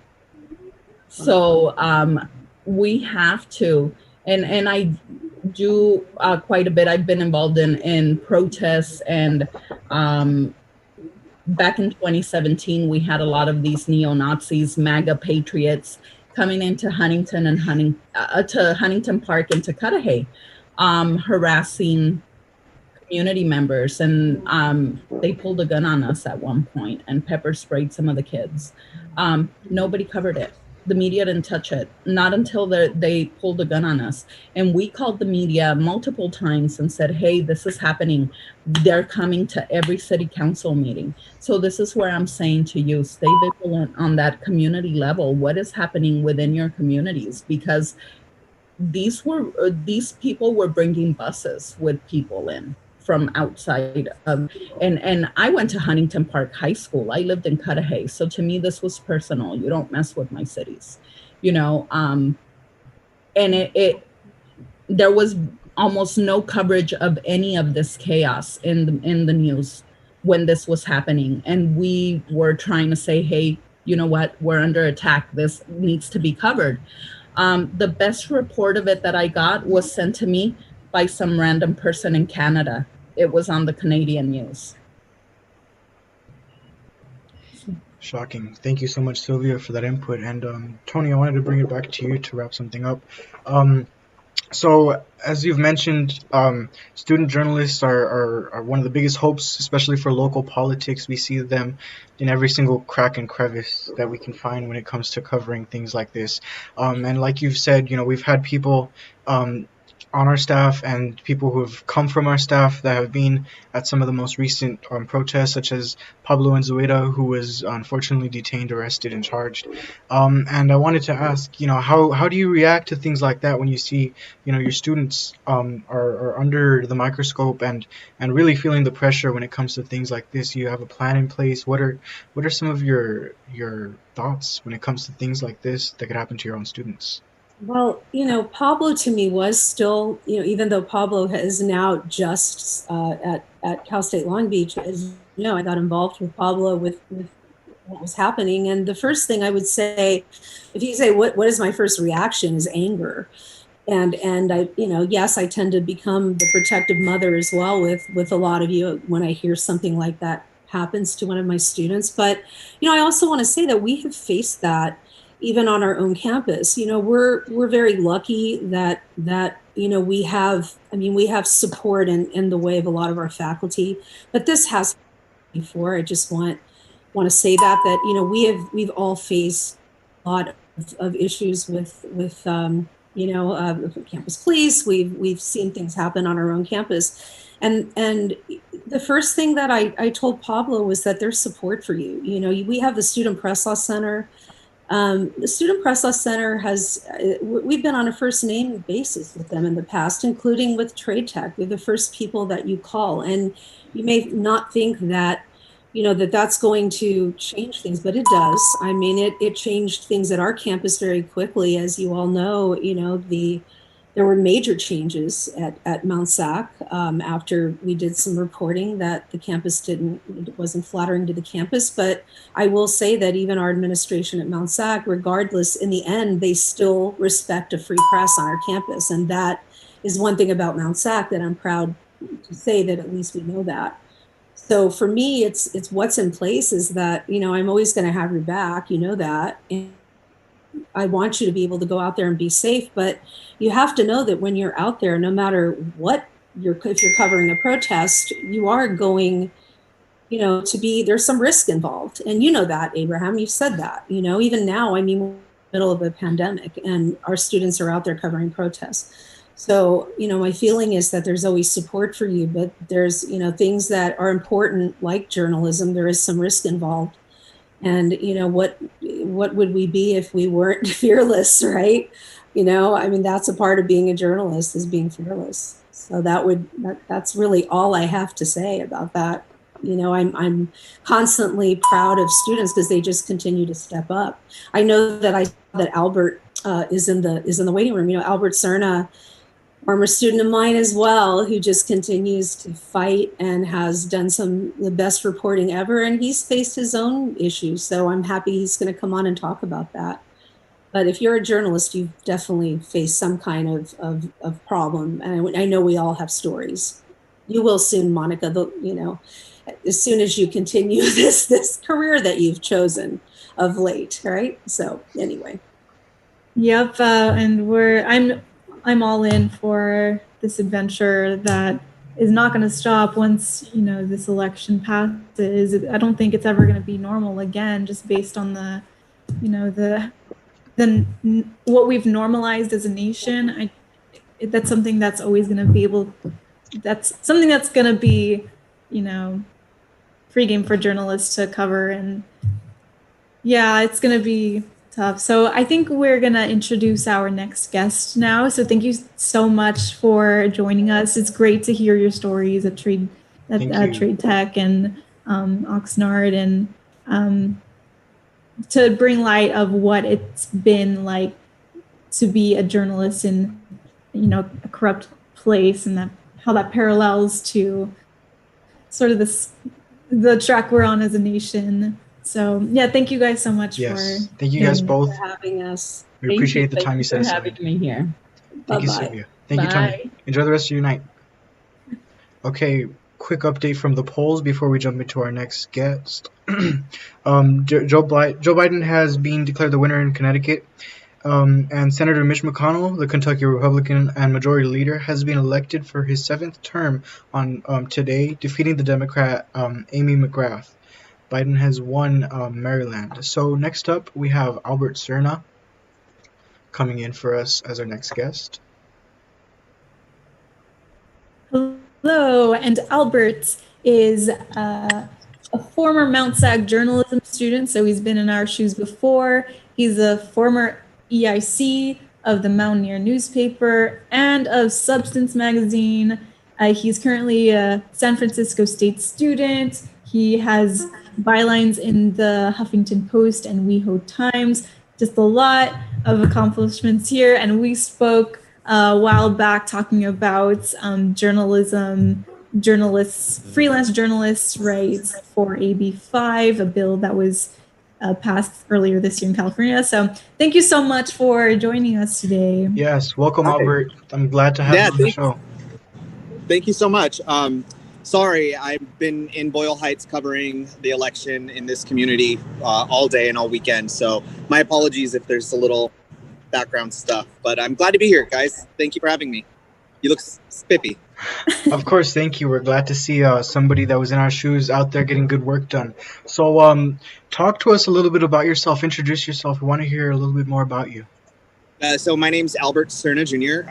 I normally have facial hair. I don't at the moment because I'm also a drag queen and I work. But I'm a student at San Francisco State University right now. I'm in their journalism program, their capstone class, the GUAR class, which is reporting. I've been covering the neighborhood of Boyle Heights all semester and will be until the end of the year and most likely into next year. I've written, as mentioned, for the Huffington Post, the WeGo Time. I'm the former editor-in-chief of actually all of the publications at Mount SAC at one point or another. Formerly worked in that department as an assistant to Tony, and I've won awards all over the place. I travel. I'm all singing, all dancing. I'm also a homosexual man, gay, for those of you in the know. And I'm engaged to a wonderful man, getting married in December. And I'm a journalist. I'm all singing, all dancing news. That's what I do. It's who I am. So hope that was able to inform you all. Yes. Absolutely. Thank you so much, Albert, for the colorful intro. We really enjoyed it. So, talk to us a little bit about your work, about press freedom and issues that you've reported on when it comes to the queer community. We want to hear more about it. Yeah, so in regards to press freedom, I dealt with a lot. While I was a student at Mount SAC, there was a lot of controversies and issues getting public safety to talk to us, getting president to talk to us. I was kind of the investigations guy because that's what I do. So I've seen firsthand what it's like when the press is restricted in small ways. As far as in regards to this election, there's a lot more at stake. We've spent the last 4 years being called the fake media, the Antifa press, enemy of the state, you name it, and Trump has probably said it. It's really hard as not just a freelance journalist, but as a journalism student and somebody who has spent basically their entire adult life reporting. It's really awful. And it trickles down from there to his supporters and to people who believe his rhetoric. And not just people in the Trump campaign, but that whole fake news has evolved. And a lot of people are really distrustful of us. So being able to speak to them and being able to do my job, which is to report the facts, nothing more, unless I'm writing an opinion, in which case I'll win an award. It's really hard and it's difficult. I'm going to take off my hat. Excuse my hair. I've been running around all day. So it's scary. And this election, there's a lot on it because, to be honest, I don't think that a lot of voters, at least in the Trump camp, are going to be able to accept the results if he loses. And I don't think that a lot of people in the Biden camp are going to be happy if he wins. Then it's going to fall on us as the press, the people who are reporting it. We're going to get a lot of the blame, I think. Especially right now, there's votes that came in early. There's people that are going to go in late, and not late as in, the rules, but as in their mail-in votes. Somebody probably just come in today. So it's going to take a while to get counted. So our results are going to fluctuate most likely in the next few days, possibly a week, maybe longer, depending on the situation. I don't know. I'm not a psychic. I wish I would. And I would either be in Canada or celebrating. As far as a person, homosexual and certified card-holding gay man, I'm scared. With the nomination and appointment of Justice Barrett, it's scary that a lot of my rights are going to be basically in limbo. I'm absolutely terrified. I'm supposed to get married in December, and my fiance and I were talking about it, and we're probably just going to run to City Hall this week and get something to prove that we're married. We're just that scared. It's been really hard. There's a lot of people who vote for Trump that don't say it, and they are able to talk to me and tell me, you should vote for him, and they don't realize that unfortunately a vote for Trump is a vote against me and my fiance and everything that I fought for. During the 2008 elections, When Prop 8 was passed, I marched in the streets. I did everything in my power to fight for the right to marry, which should be for everyone, regardless of who you are. But I had to fight for it. So having to struggle and be seen as equal under the law already puts a bad taste in my mouth. And I'm scared that now, with the conservative majority on the courts and another 4 years under Trump is going to, it's really going to be a problem. My husband and my fiance and I are really scared. So as a queer journalist, I feel like I'm getting pinged on both ends here. Yeah, I'm gonna take a step back. Thank you. You provided us definitely with a lot of talking points, but I wanted to ask. You mentioned, 4 years have turned us into the fake news, and we see that has evolved into, many different faces. I wanted to ask, do you think there's a way back? Do you think there's anything that we can do as journalists to, bring us back to what we actually are? That's a really good question, and I think that's a really complicated answer for a couple of reasons. Number one, we have to look at where we came from, right? We came from, and I'm just dialing it back to the 2016 election, where everybody and their mother was so focused on Trump that that's all we saw. We didn't really have a lot of deep dives into who he was as a candidate and as a private citizen. We got it wrong. As a member of the press and as the mass media, I will freely admit it. I'm not happy to admit it, but I'm willing to admit that we got it wrong during the last election. We did not do our due diligence. We did not do our best to inform and educate voters on what the outcomes were. And we lost the trust of the people. We did. Unfortunately, not me personally, because I'm, perfect. But the media lost the trust of the American people. And our job as the Fourth Estate is to ensure that people in power are held accountable, that we provide information so that voters can go to the polls and be informed. And our job is to tell the truth above all else. And I don't think that we always do that. And not necessarily intentionally, unless you're Fox News or some right-wing crazy media. But I don't think that we're going to be able to get to where we were. And I don't think we should want to be where we were either. I think we should strive to do better. We shouldn't have these 24-hour news cycles where it's speculation about he's going to win Florida. Well, I hate to break it to you, we're not going to probably until tomorrow. These predictions, these guesses are make us as journalists feel better that we have some control over reality. We don't. And the trust that we've lost to gain, and especially from the right side and even the moderates, I don't think we're going to get that back. But I think we can work to change and maybe get something new and different. For example, people who talk news, people ask him all the time why, and his only response is, "Well, you're going to reach people if they don't hear you and see you." And I think we're, even in politics, too polarized at this moment. You have a slew of right-wing, well, not a left, and there's not really too many middle ground. And I think that that's where we should be and strive to be as person media. Hopefully, this election, maybe we'll do a little bit, get it right a little better. Hope I answered your question. You did an amazing job. Thank you. Thank you for your answer. Monica, did you have a question? I thought I saw you moving. Sort of. I just kind of wanted to ask how you said something like, we shouldn't want to be how we were before because we got it wrong before. And I was just asking Tony and Sylvia from the previous segment, how do you see it going forward? I mean, maybe you kind of answered it before, but even after this election, coverage of it's not going to end. Like, the backlash is going to be there. Whatever predictions people have said of, riots in the streets, no matter the outcome. So how should we approach it as journalists? If let's say Biden was elected, it's not going back to normal. So what do you see for the future?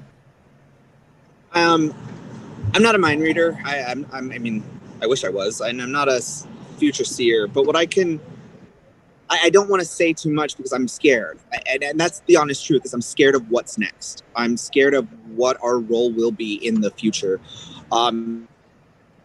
As we, the press, fight to deliver the best news, we find ourselves in situations where it's hard to be neutral. You know, when we're reporting that a man was pushed by a police officer and his head got, you know, he's bleeding from the ears, it's hard to remain neutral. But I think the most important thing we can do as reporters from here on out is remain empathetic and remember the human condition. And our job is, yes, to tell the news, but we also have to be empathetic, and we have to cause no harm.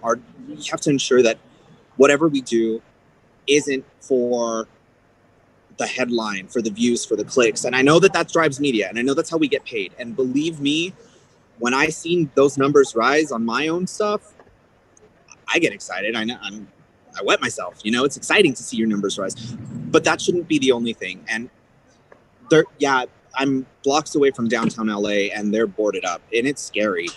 All we can do is report. All we can do is remember that if the roles were reversed, how would we want to be covered, or how should we cover?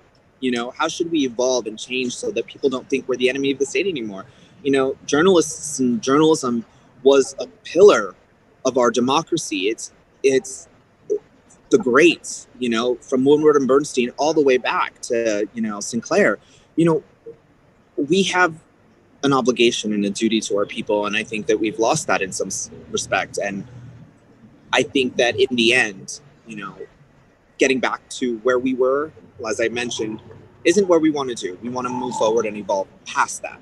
You know, we want to be the reporters that we dream of. I know that every little at least I did, as a little journalist, I wanted to be the guy breaking all the news stories and hitting it hard. But I just wanted, to be honest, tell the truth and do the news. That's all I care about. And hopefully after the election, whatever the outcome, I can do that. And I can do that with people such as yourselves who are doing your best in situations where maybe you're not always welcome. And, you know, my heart goes out. And for young emerging journalists who are not in the field or who've never been in the field and might be getting into it, like your classmates or my classmates, or, you know, people in elementary or beyond, you know, have hope.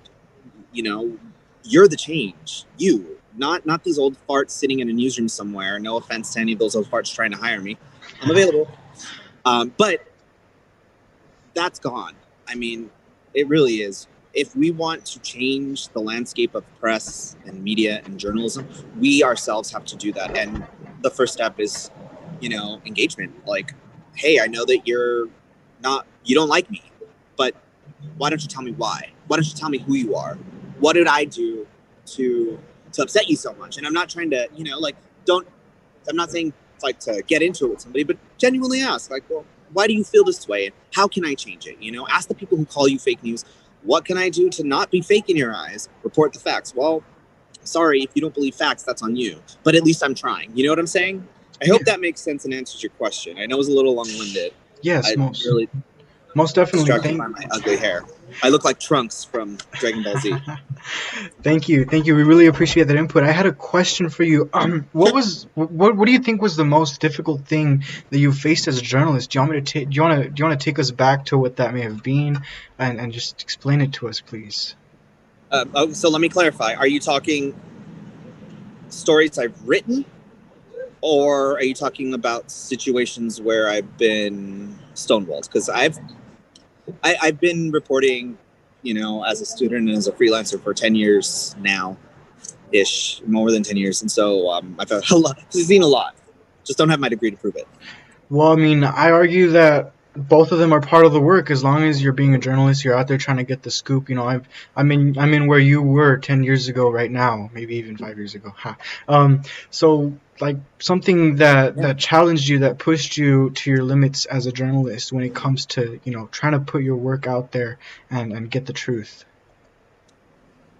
Well, I'm not going to get into a lot of details because it's a really difficult topic, but I wrote an article years ago about social media and stuff that was happening on that. That was really hard. It pushed me to my limits, not just as a journalist, but as a human. It was really difficult. I actually had to go to therapy for some of the stuff that I was writing. which I encourage all journalists to do. They don't talk about it, but we suffer secondhand PTSD when we deal with topics, especially in regards to crime, war, politics even. There's a whole movement of needing journalists to be treated for PTSD, because I definitely have it from that article. But I'll say that also another big thing that I've really had to deal with was overcoming roadblocks to reporting. My experience with the Mount SAC public safety, or I don't know what they're called now, was never being able to get an answer from them. Having to walk down and pick up a crime report and it not being there in violation of, law, and being told that, I can't be somewhere in a public space as a reporter, was always been difficult for me. Mainly because I have an inflated ego when I shouldn't. I think I'm hot shit when I'm not necessarily the hottest shit in the room. But, as a journalist, I know my rights and I'm going to push back. And so there have been instances where I was threatened with disciplinary action for writing that a student collapsed, which is the silliest thing. I've gone toe-to-toe with somebody from public safety about, why I can be in a specific area and take photos and report and ask questions. One instance, for example, actually about 10 years ago, at Mount SAC, a student got stabbed, and I just happened to be walking by, and I was told by public safety I couldn't be in the area. It was a crime scene, and of course that was complete bullshit. I could be in the area. I wasn't in the crime scene. I was away talking to people. So, I faced all kinds of really tough stuff. Nothing tougher, actually, than people who are in a journalism program and who don't seem to care. For me, that was always the biggest struggle. And in any industry and in any school, you face that. I'm sure in major publications, people don't always pull their weight, and that's frustrating. But I'm a journalist through and through, and that's always been my biggest pet peeve. People not turning in their assignments and not reporting accurately. That's always been a thing. But yeah, I would say that being stonewalled has always been, because then I go into fight mode, and I don't look it. I have rainbows and unicorns spitting out of every word that I speak, but I'll throw down for the First Amendment. I hope that answered your question. Please tell me if I'm going on a tangent, because I'm more than happy to reel it in. We really appreciate your answers so far. Thank you so much for the good answers. Also coming back to words for young journalists. I wanted to ask earlier. You did say something that we have to break away from the way things have been. Journalism can't be the same as it was 4 years ago or even further. As as you may be talking to young up and coming student journalists at whatever colleges they may be watching from, what is some words of advice for maybe how we can go upon maybe changing such a large institution that's so rooted in America? We're going to be working for them in a few years. What are some things that we can do to start with those changes? Yeah, totally. First and foremost, I'm gonna say it, and a lot of people are gonna be weird about it, but drop print. Number one, if you're going into school for journalism right now, I can almost promise you, unless you're going to, no offense, bumfuck nowhere, you're not going to work on a newspaper. I'm sorry. You're going to work for a digital publication. You're going to work for a social media site even. So number one, ditch print. If your college requires it, obviously do what you have to do to get through college, but fight, advocate to get rid of that and to do digital only. Right now, I can tell you, when I was writing for the WeHo Times, it was all digital. I had to submit it, and it was edited and published, and boom. It was so much smoother. Break away from print publications, and even magazine print publications too, I would recommend. But for the most part, just newspapers. Ask questions. Don't ever take no for an answer. Like, why? Why is going to be your biggest asset? Why? The letter and the question. See what I did there? Hey, not funny. Ask questions. Don't ever accept that something's true. And if your mother tells you she loves you, get a second source. Always, always, always confirm it. That's, to be honest, like, go ask your dad, does mom really love me? Ask your brothers. You're probably going to get a no. And there you go. Your mom's a liar. Not your mom, but you see what I'm saying. And make a commitment to always report the facts as they are presented and given to you, and second guess them too, always, because it doesn't matter if your editor is telling you, hey, that story's wrong. If you have proof that it is right and that you can run with it, go for it. Challenge people of authority, and two of the most important: join a professional organization. I am a member of the NLGJA and the NAHJ. I can't tell you what it's been like being part of those and connecting, because it really helps. And reaching out to professionals, because professionals want to share their knowledge. And number two, I would say, just do it. Just go out and report. Don't go with the slant. Don't go with any kind of preconceived notions. Just the basics of why did it happen, how did it happen, where did it happen, when did it happen. That's all. And be empathetic. Be human. Don't get crushed. Don't feel crushed if somebody says no to you or doesn't want to interview. Or, I mean, I was told in high school that I would never be a reporter by the journalism teacher, like straight out. And here I am in Mariachi Plaza reporting in the middle of the night, talking to you guys, my former my alma mater, and it's such an honor and a pleasure. And I would just say, keep going, like push. Don't ever accept that journalism is the way it is. Like, know that you can change it. Definitely. Know that you can make a difference as a journalist. Yes, thank you. And I also wanted to come to you with some breaking news that we have. Let me see. John Hickenlooper wins Colorado Democrats. So Delaware's Sarah McBride has become the nation's first trans state senator tonight. I wanted to ask you, your thoughts on that. Big news, definitely, for the queer community, and I wanted to get your opinion on this. Absolutely. If I'm not mistaken, several years ago, she ran for a seat in the House, or was that somebody else, right? Another trans woman. She ran, I forget, but I don't think it's the same woman. But it's a really big deal to see a trans woman in a position of power like that. Is beautiful. I mean, it means that we're changing. It means that we're evolving and growing. And hopefully it shows that it doesn't matter who you are, where you come from, what you do. If you have a commitment to your community, to politics, and you really want to make a difference, that you can. I know that there's a lot of people out there who are trans or non-binary or just somewhere else on the gender spectrum than binary, who may be looking to her and saying, wow, that could be me one day. And hey, maybe they might be. Maybe they might be the next president, Might have a trans man or woman who is our president someday, and they're seeing her and saying, that could be me. And I know that for me, representation matters. And if dialing it back a little, seeing Pete Buttigieg run for president for me was just a stars in the eye moment. To see a gay man be a serious contender in the biggest election was crazy, and it was beautiful. And so I hope that people who are trans, and even in the queer community and beyond, can see that as a success for, I'm not going to say a progressive movement, because I don't think it's progressive to want representation, but a rights movement, a civil rights movement, and an impact. And so that makes me excited, and I'm happy to hear that. I'm very excited to hear that. But more Democrats in, and I mean, I'm nonpartisan, but more Democrats in gives Mr. Biden a chance to do what he does if he wins. If he wins. I don't know if he's going to win. Did I answer? I hope I answered. Yeah, absolutely. So I just want to ask your final thoughts, I guess, on the Supreme Court confirmation. I know we discussed it a little bit earlier, but I think of all this, that's going to be the most impactful thing for our nation for the next several decades, unless, Joe Biden does something to change that. But what are your thoughts about Amy Coney Barrett?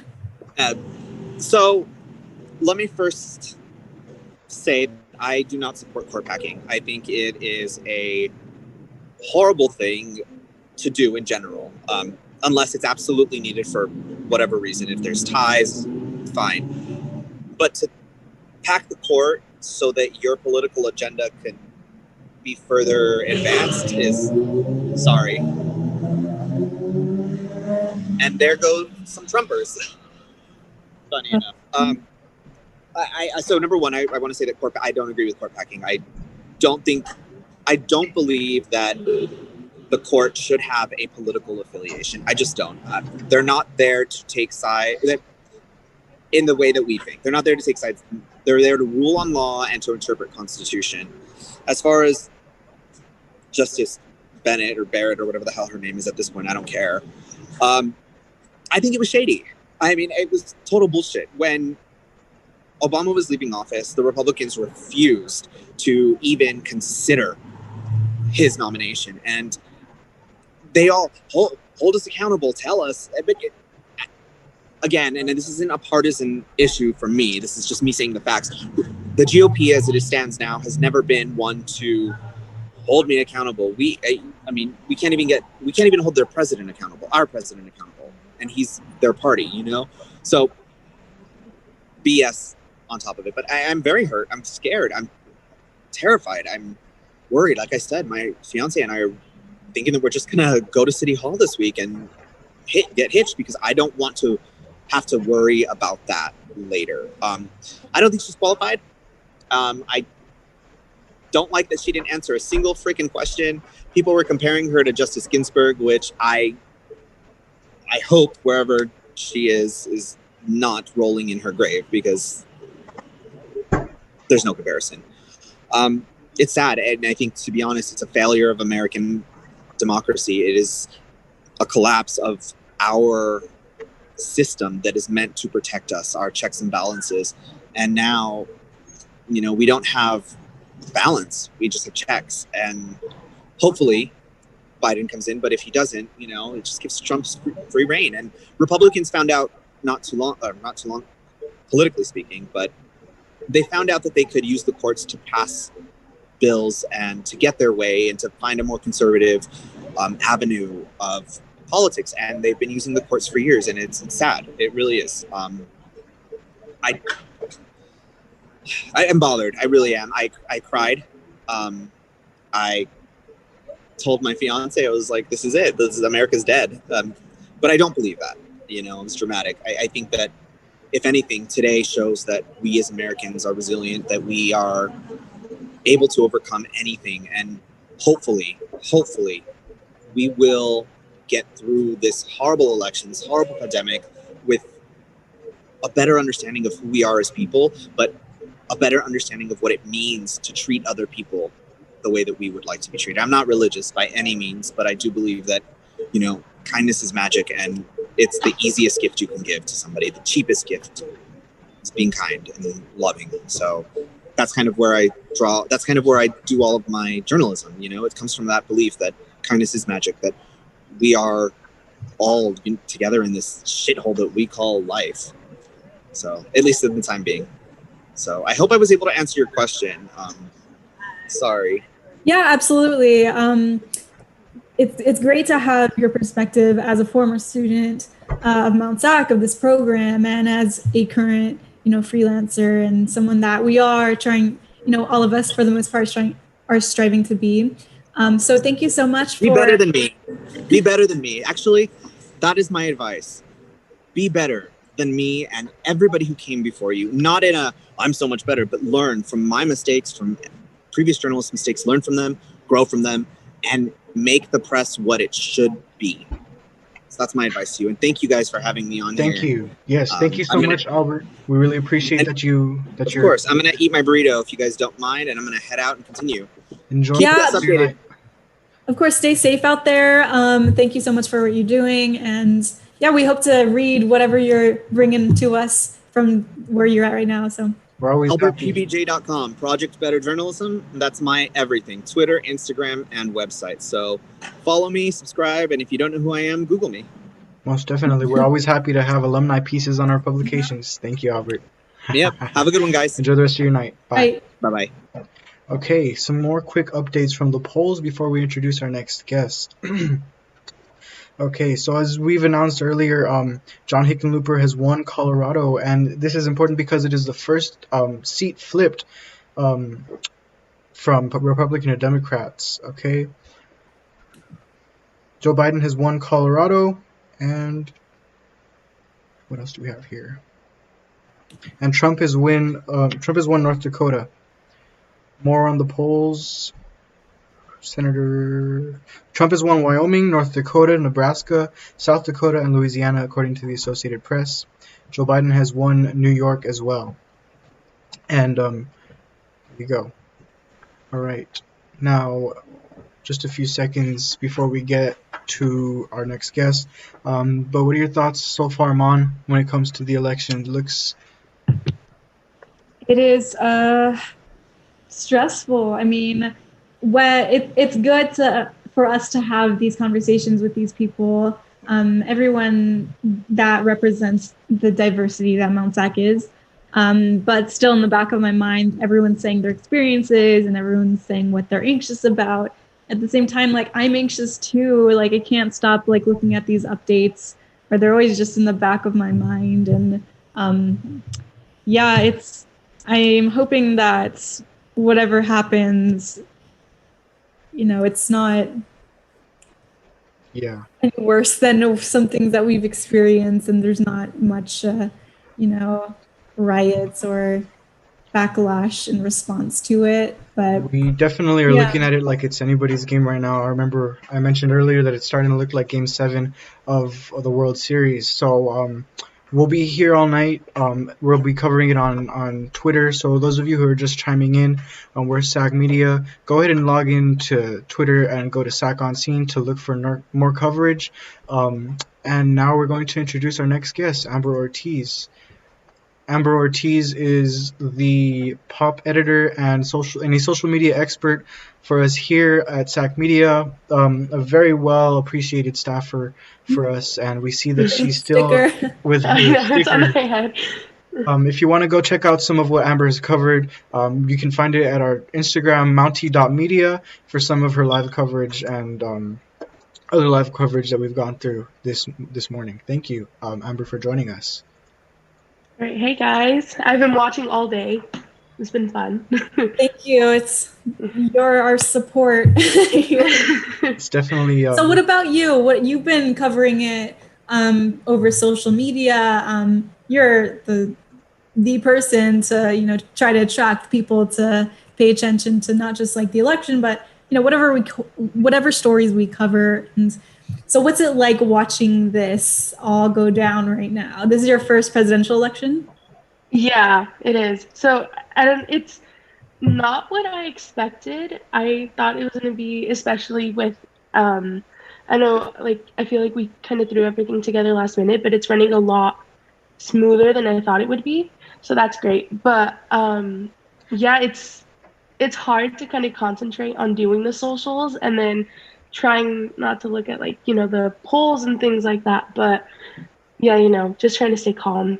So yeah, have you had any responses from some of the Instagram polls that you put up earlier today, or just any? Yeah, I did a poll earlier. I asked people why they were voting, and typically, through our other engagements, like throughout when we post, promotions for stories, people reach out, but the amount that reached out today was like, I did not expect it. Mm-hmm. So it's not, and then everyone was kind of saying the same thing too. So it's, reassuring to know that the people who follow us and the people, who engage with us kind of share the same beliefs as us. So yeah, it's nice to see that.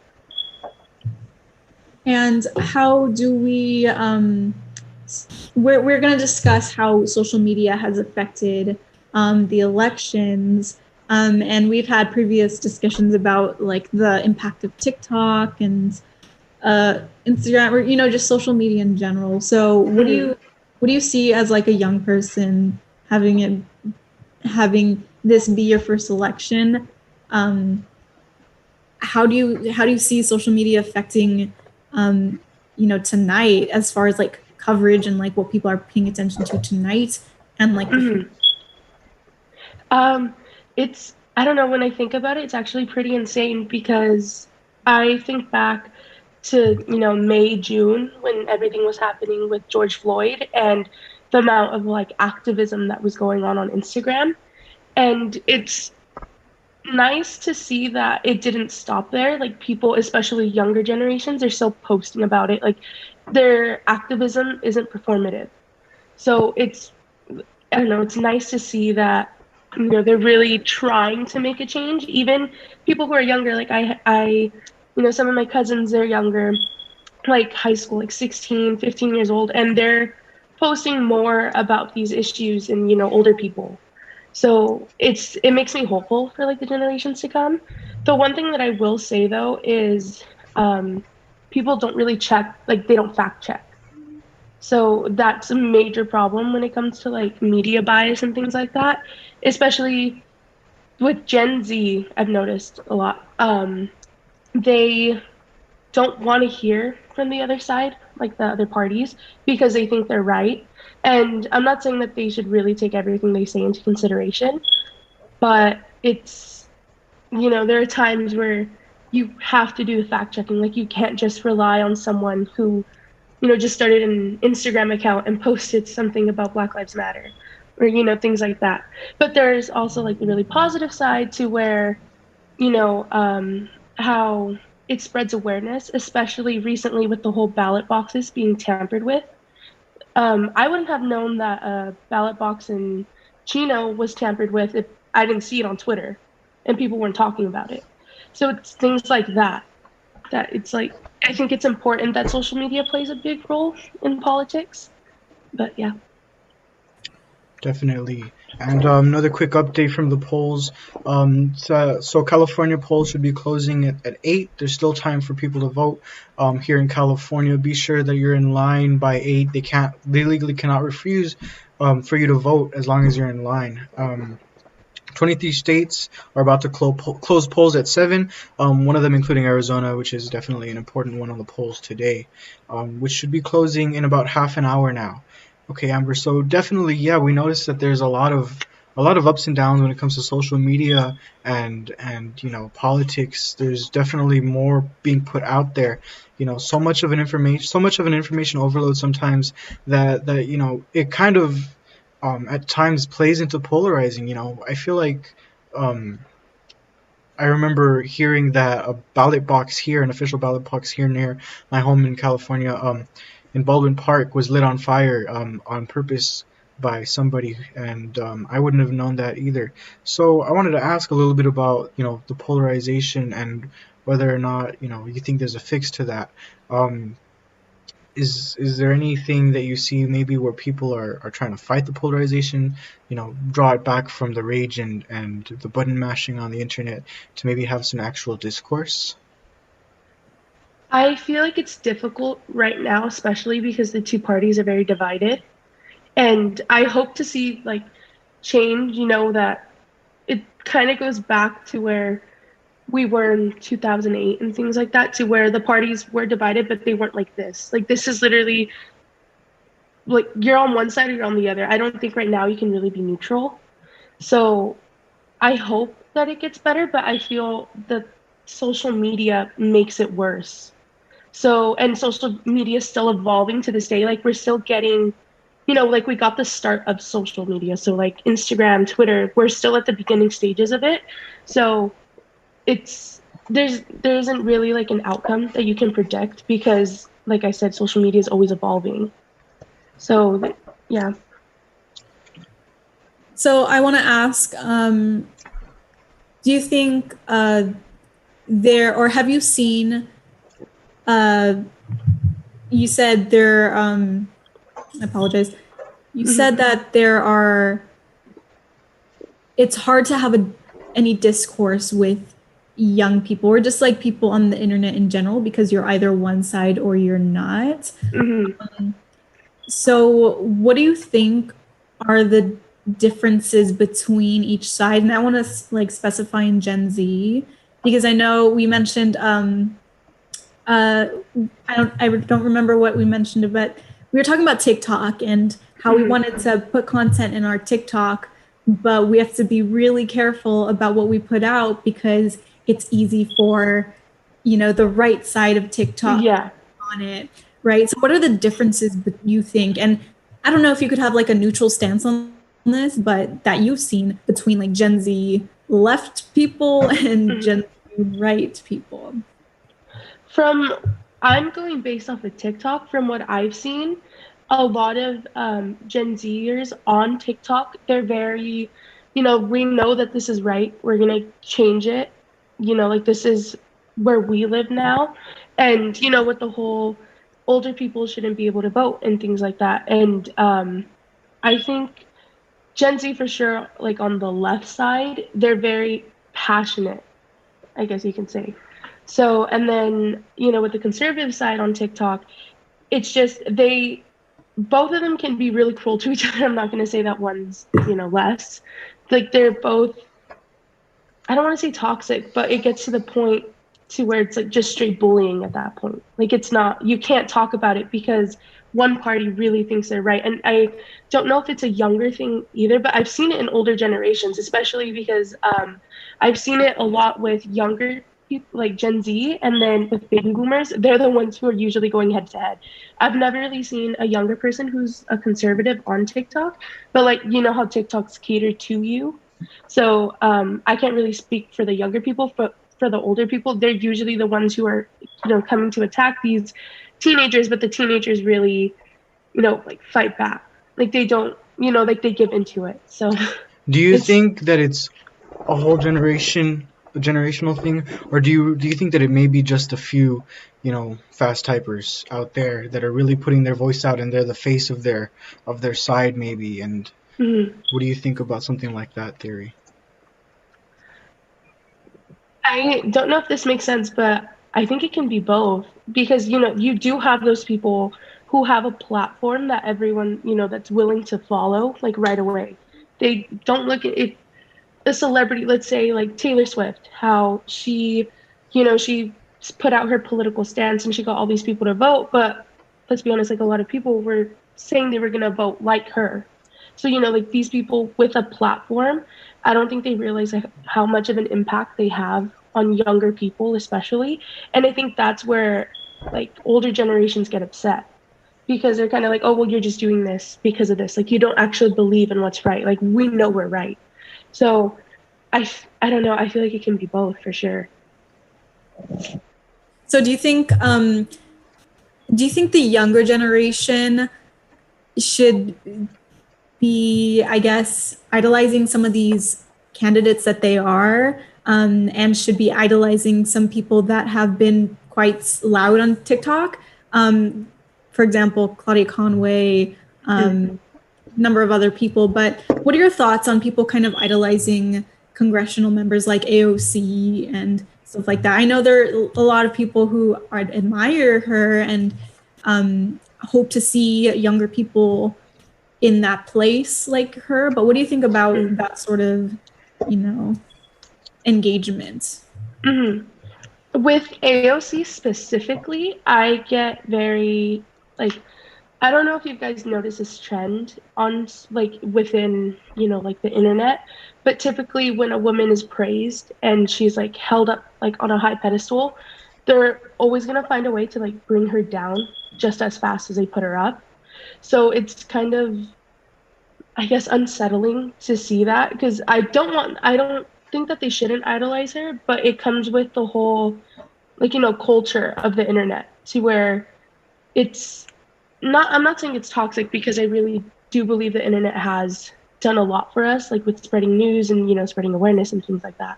But there have been times where it kind of gets out of hand. So I don't think it's wrong for them to idolize her, but it just sucks because, she's going to be put down as fast as she was put up. So I don't know how to directly answer the question without like, going to that, but yeah, for sure. Great. Okay, and this just in from the polls. Joe Biden has a 15% lead over Donald Trump on the battleground state of Pennsylvania. Okay, cool. And so what are some of the best things you see coming out of Gen Z when it comes to social media, when it comes to moving in politics? I noticed that, as much information gets out there, people that were younger than me when I even knew what the word politics meant are really weighing in with their opinions. Do you think this is a good thing? This is getting, I guess the kids, you can say, into politics? Yeah, I do think it's a good thing. I've growing up, kind of speaking about politics was like a taboo. Like you shouldn't speak about it because everyone has their own beliefs, but it ties back to people not being able to have discourse about it. So I feel like that already set, younger generations up for that. So it's nice that they're kind of breaking out of that to like knowing someone's political stance shouldn't be wrong. Like you have the right to know in a way. You don't have to share it, obviously, but it gets like I don't know. I completely hold on. Let me reel in my thoughts. I'm thinking too fast. um, yeah, I don't think that it's wrong for you to, like your political stance and stuff like that. If you want to be open about it, you should. Like, it shouldn't be something that's frowned upon, especially with social media. Now, like I said, the two parties are very divided. So, yeah. Do you see anything? I know we've been talking about Gen Z, but I think as cringy as like the older generations can be, but have you seen any like influence from the older generations? Millennials are up next, and we go up to like age 39 or something. Gen X, then of course the boomers. So have you seen any sort of like trends or like something really poignant that you've seen from the older generations on social media? What I've noticed that millennials are a lot alike like Gen Zs, and I think that's why they go head to head a lot. Like, they share the same beliefs, but there's something they disagree on, and like I said, they can't talk about it. They just go at it. But within older generations on social media, it's nice to see, like, because typically when you think of an older generation, you think of people who are like conservative, or not that being conservative is bad, but there's like a negative connotation to being like a baby boomer and things like that. So it's nice to see that, like, they're just because you're a baby boomer doesn't mean you have to be bad, which is something that I've seen, millennials and Gen Z do. And I feel like the one in between baby boomers and millennials, it's just like they're very neutral. I don't want to say they're silenced, but it's, they keep to themselves. And I think that's when people are like, oh, you're not using your platform and things like that. Because a lot of celebrities are from that generation that people are like, you're not using your platforms.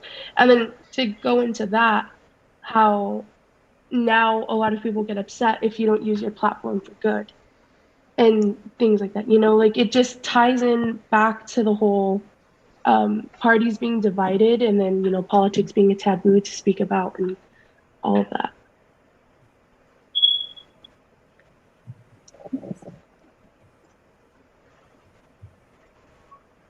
Okay.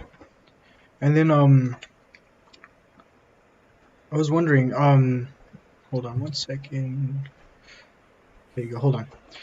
So just in from the polls, we have Joe Biden in the lead with 131 and Donald Trump with 92 in the polls with points.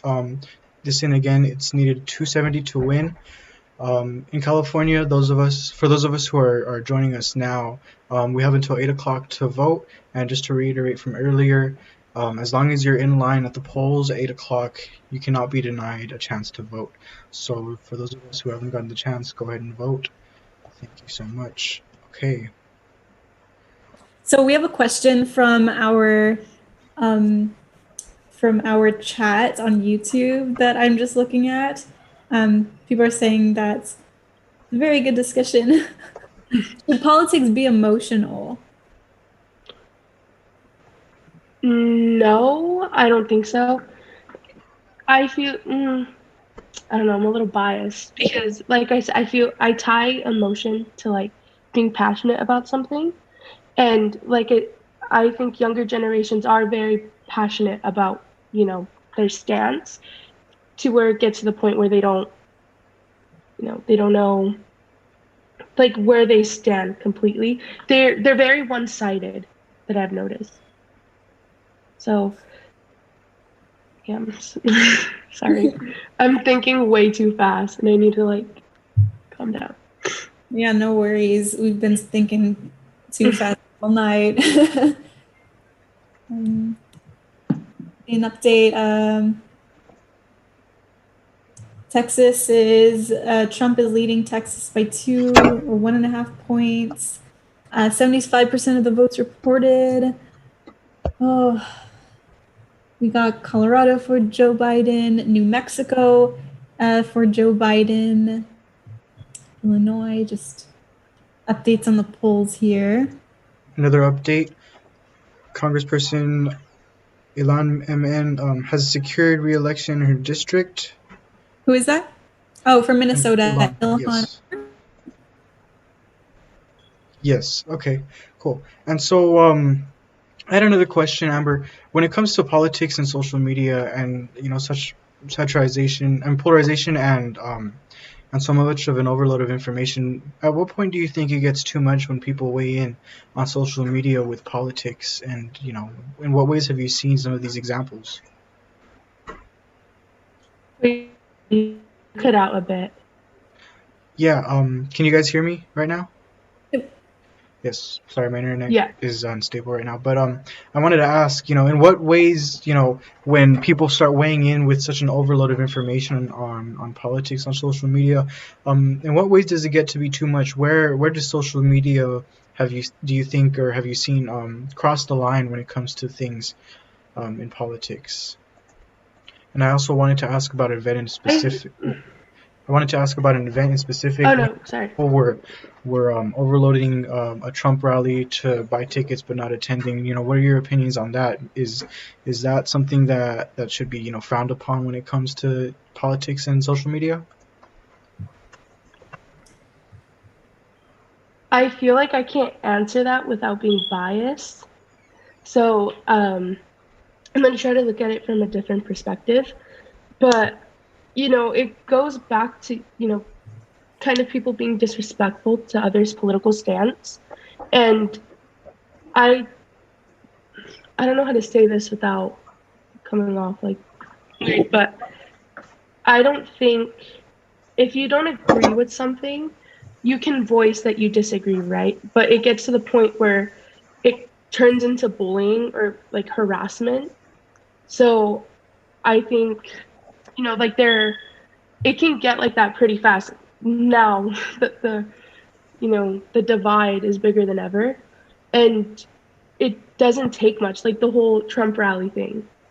Like, I don't know. It's were people going to attend that if they didn't get the tickets and things like that? Like, I don't know. I think there's like an ethics thing that goes behind it. Like, there's a deeper meaning.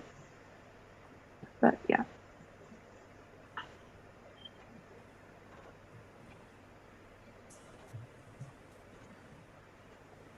Just in an update from the polls, at 8 p.m. Pacific time, the California Secretary of State will start releasing partial election results arriving from the state's 58 counties. So be looking forward to following up on that. Those of us who are now joining us can also follow us on Twitter at SAC.Scene for more information coming in live from our students who are tweeting at us.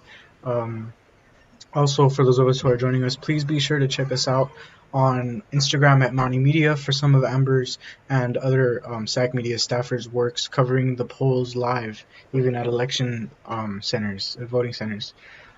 Okay. So, And we'll wrap it up with one last question. Do you think social media so far, of all the areas that we've, social media has existed, do you think it's been good or bad for politics?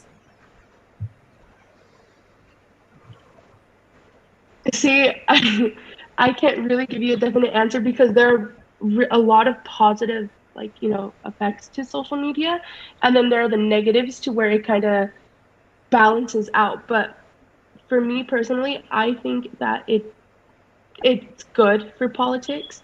Just the one thing that is really bad is spreading false information, not like fact checking, and it gets to the point where things can get really blown out of proportion. But when you look at it, it's spreading awareness and people can actually have discussions. Like, I hope we can get to the point where people are able to discuss their political views without being emotional. So I guess it ties back to the other question as well. Like, I don't think politics should be emotional, but how can it not if it directly impacts you or someone that you know?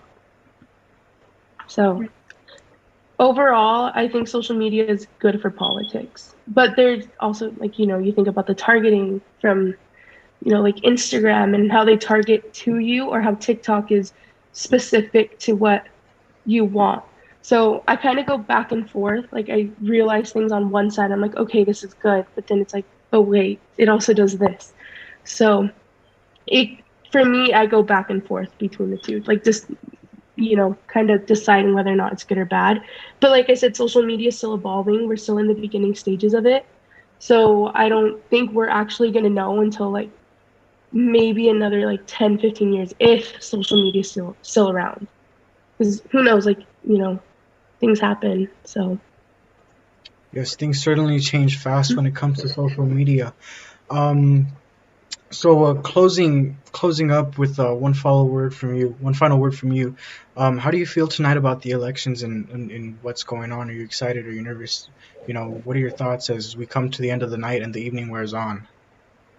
I'm nervous. I saw that, Texas, like they were, it's like head to head.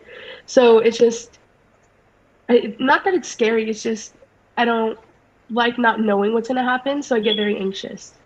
So right now it's scary for me, but, hopefully it works out, the way that I want it to. I mean, if it doesn't, then it is what it is. But, as of right now, I'm scared. Or not scared, I'm nervous. So, How do you guys feel? We're definitely watching the polls with eagle eyes. We're here in California on the West Coast, not the last state to close its polls, but definitely one of the last.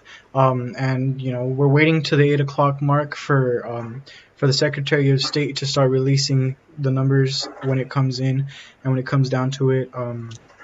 Definitely there was a lot going on yesterday with early voters, and during the Halloween weekend, as we saw. So, like I said, it's anybody's race right now, and so there's a lot of tensions running high. People are saying a lot of things online, like you would know, because social media moves things around at lightning speed nowadays. But yeah, Monica, on your thoughts on the election?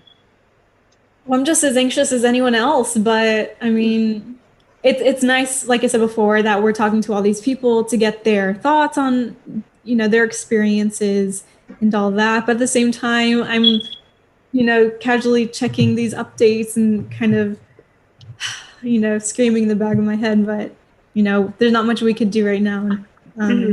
Wait. Definitely.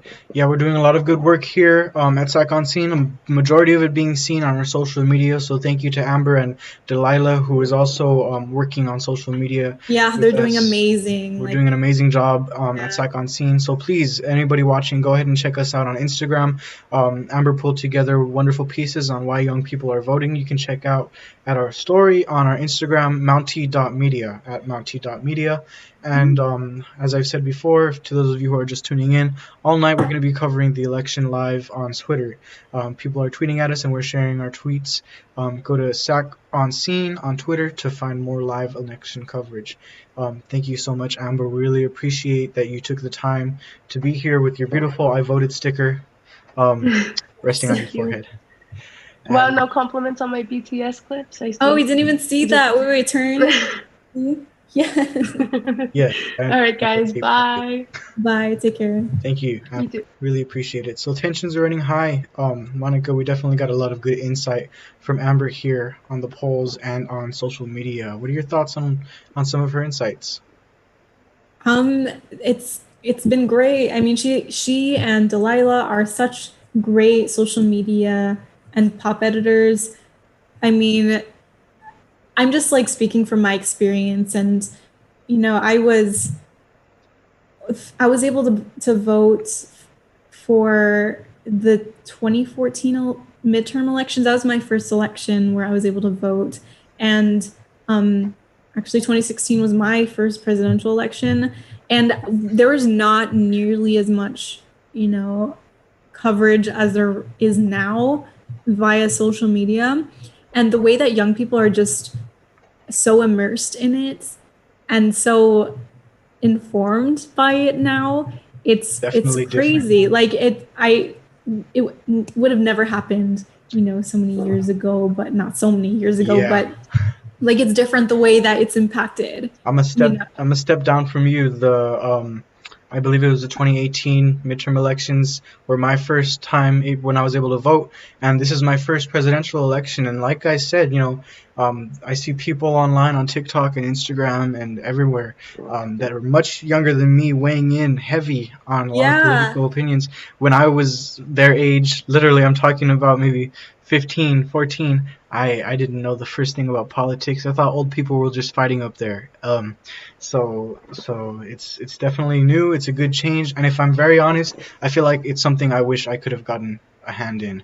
Oh, for sure. Yeah, they're definitely shaping like the media landscape and the way that people look at politics and everything on social media. Yeah. And even before, like, I think people are so much more informed now. I could tell you, 4 years ago, even though I knew I was voting in the 2016 election a certain way, like everything else on the ballot, I was definitely not as informed about like propositions and like local races and stuff like that. So yeah, it's really nice to see that more information is going out there for, informative purposes. But at the same time, like Amber said, it could easily be a slippery slope of, disinformation and just straight up attacks on people's beliefs and stuff like that. So I definitely see both ways, and it's good that she was able to shed a light on that. Definitely. No matter which way social media is swaying the election, the fact of the matter is that it's here, and it seems like it's here to stay for a good long while, as we're slowly adapting to a nation, infused with social media. Just in a quick update from the polls, Republican Senator Lindsey Graham has won re-election. Okay, so it's just about time for us to take a quick break, and we're going to be coming off starting at 7 o'clock p.m., and we'll be back at 8 o'clock, so be sure to stay tuned in, and we'll be back to cover California's politics and the polls that are rolling in around that time. We'd like to thank you all who were here for our coverage, and be sure to stay tuned at 8 o'clock when we'll be right back. Any words, Monica? Stay calm, go drink some tea, paint, do a coloring book, stuff like that. So yeah, we'll be back on at 8 o'clock. So check back with us then. Thank you so much, Monica. Thank you all for staying tuned. We'll see you at 8.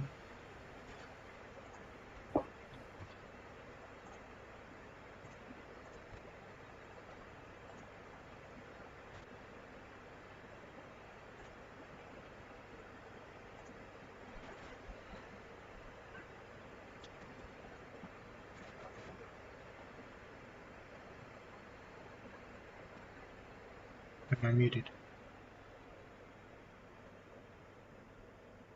Am I muted? Hold on.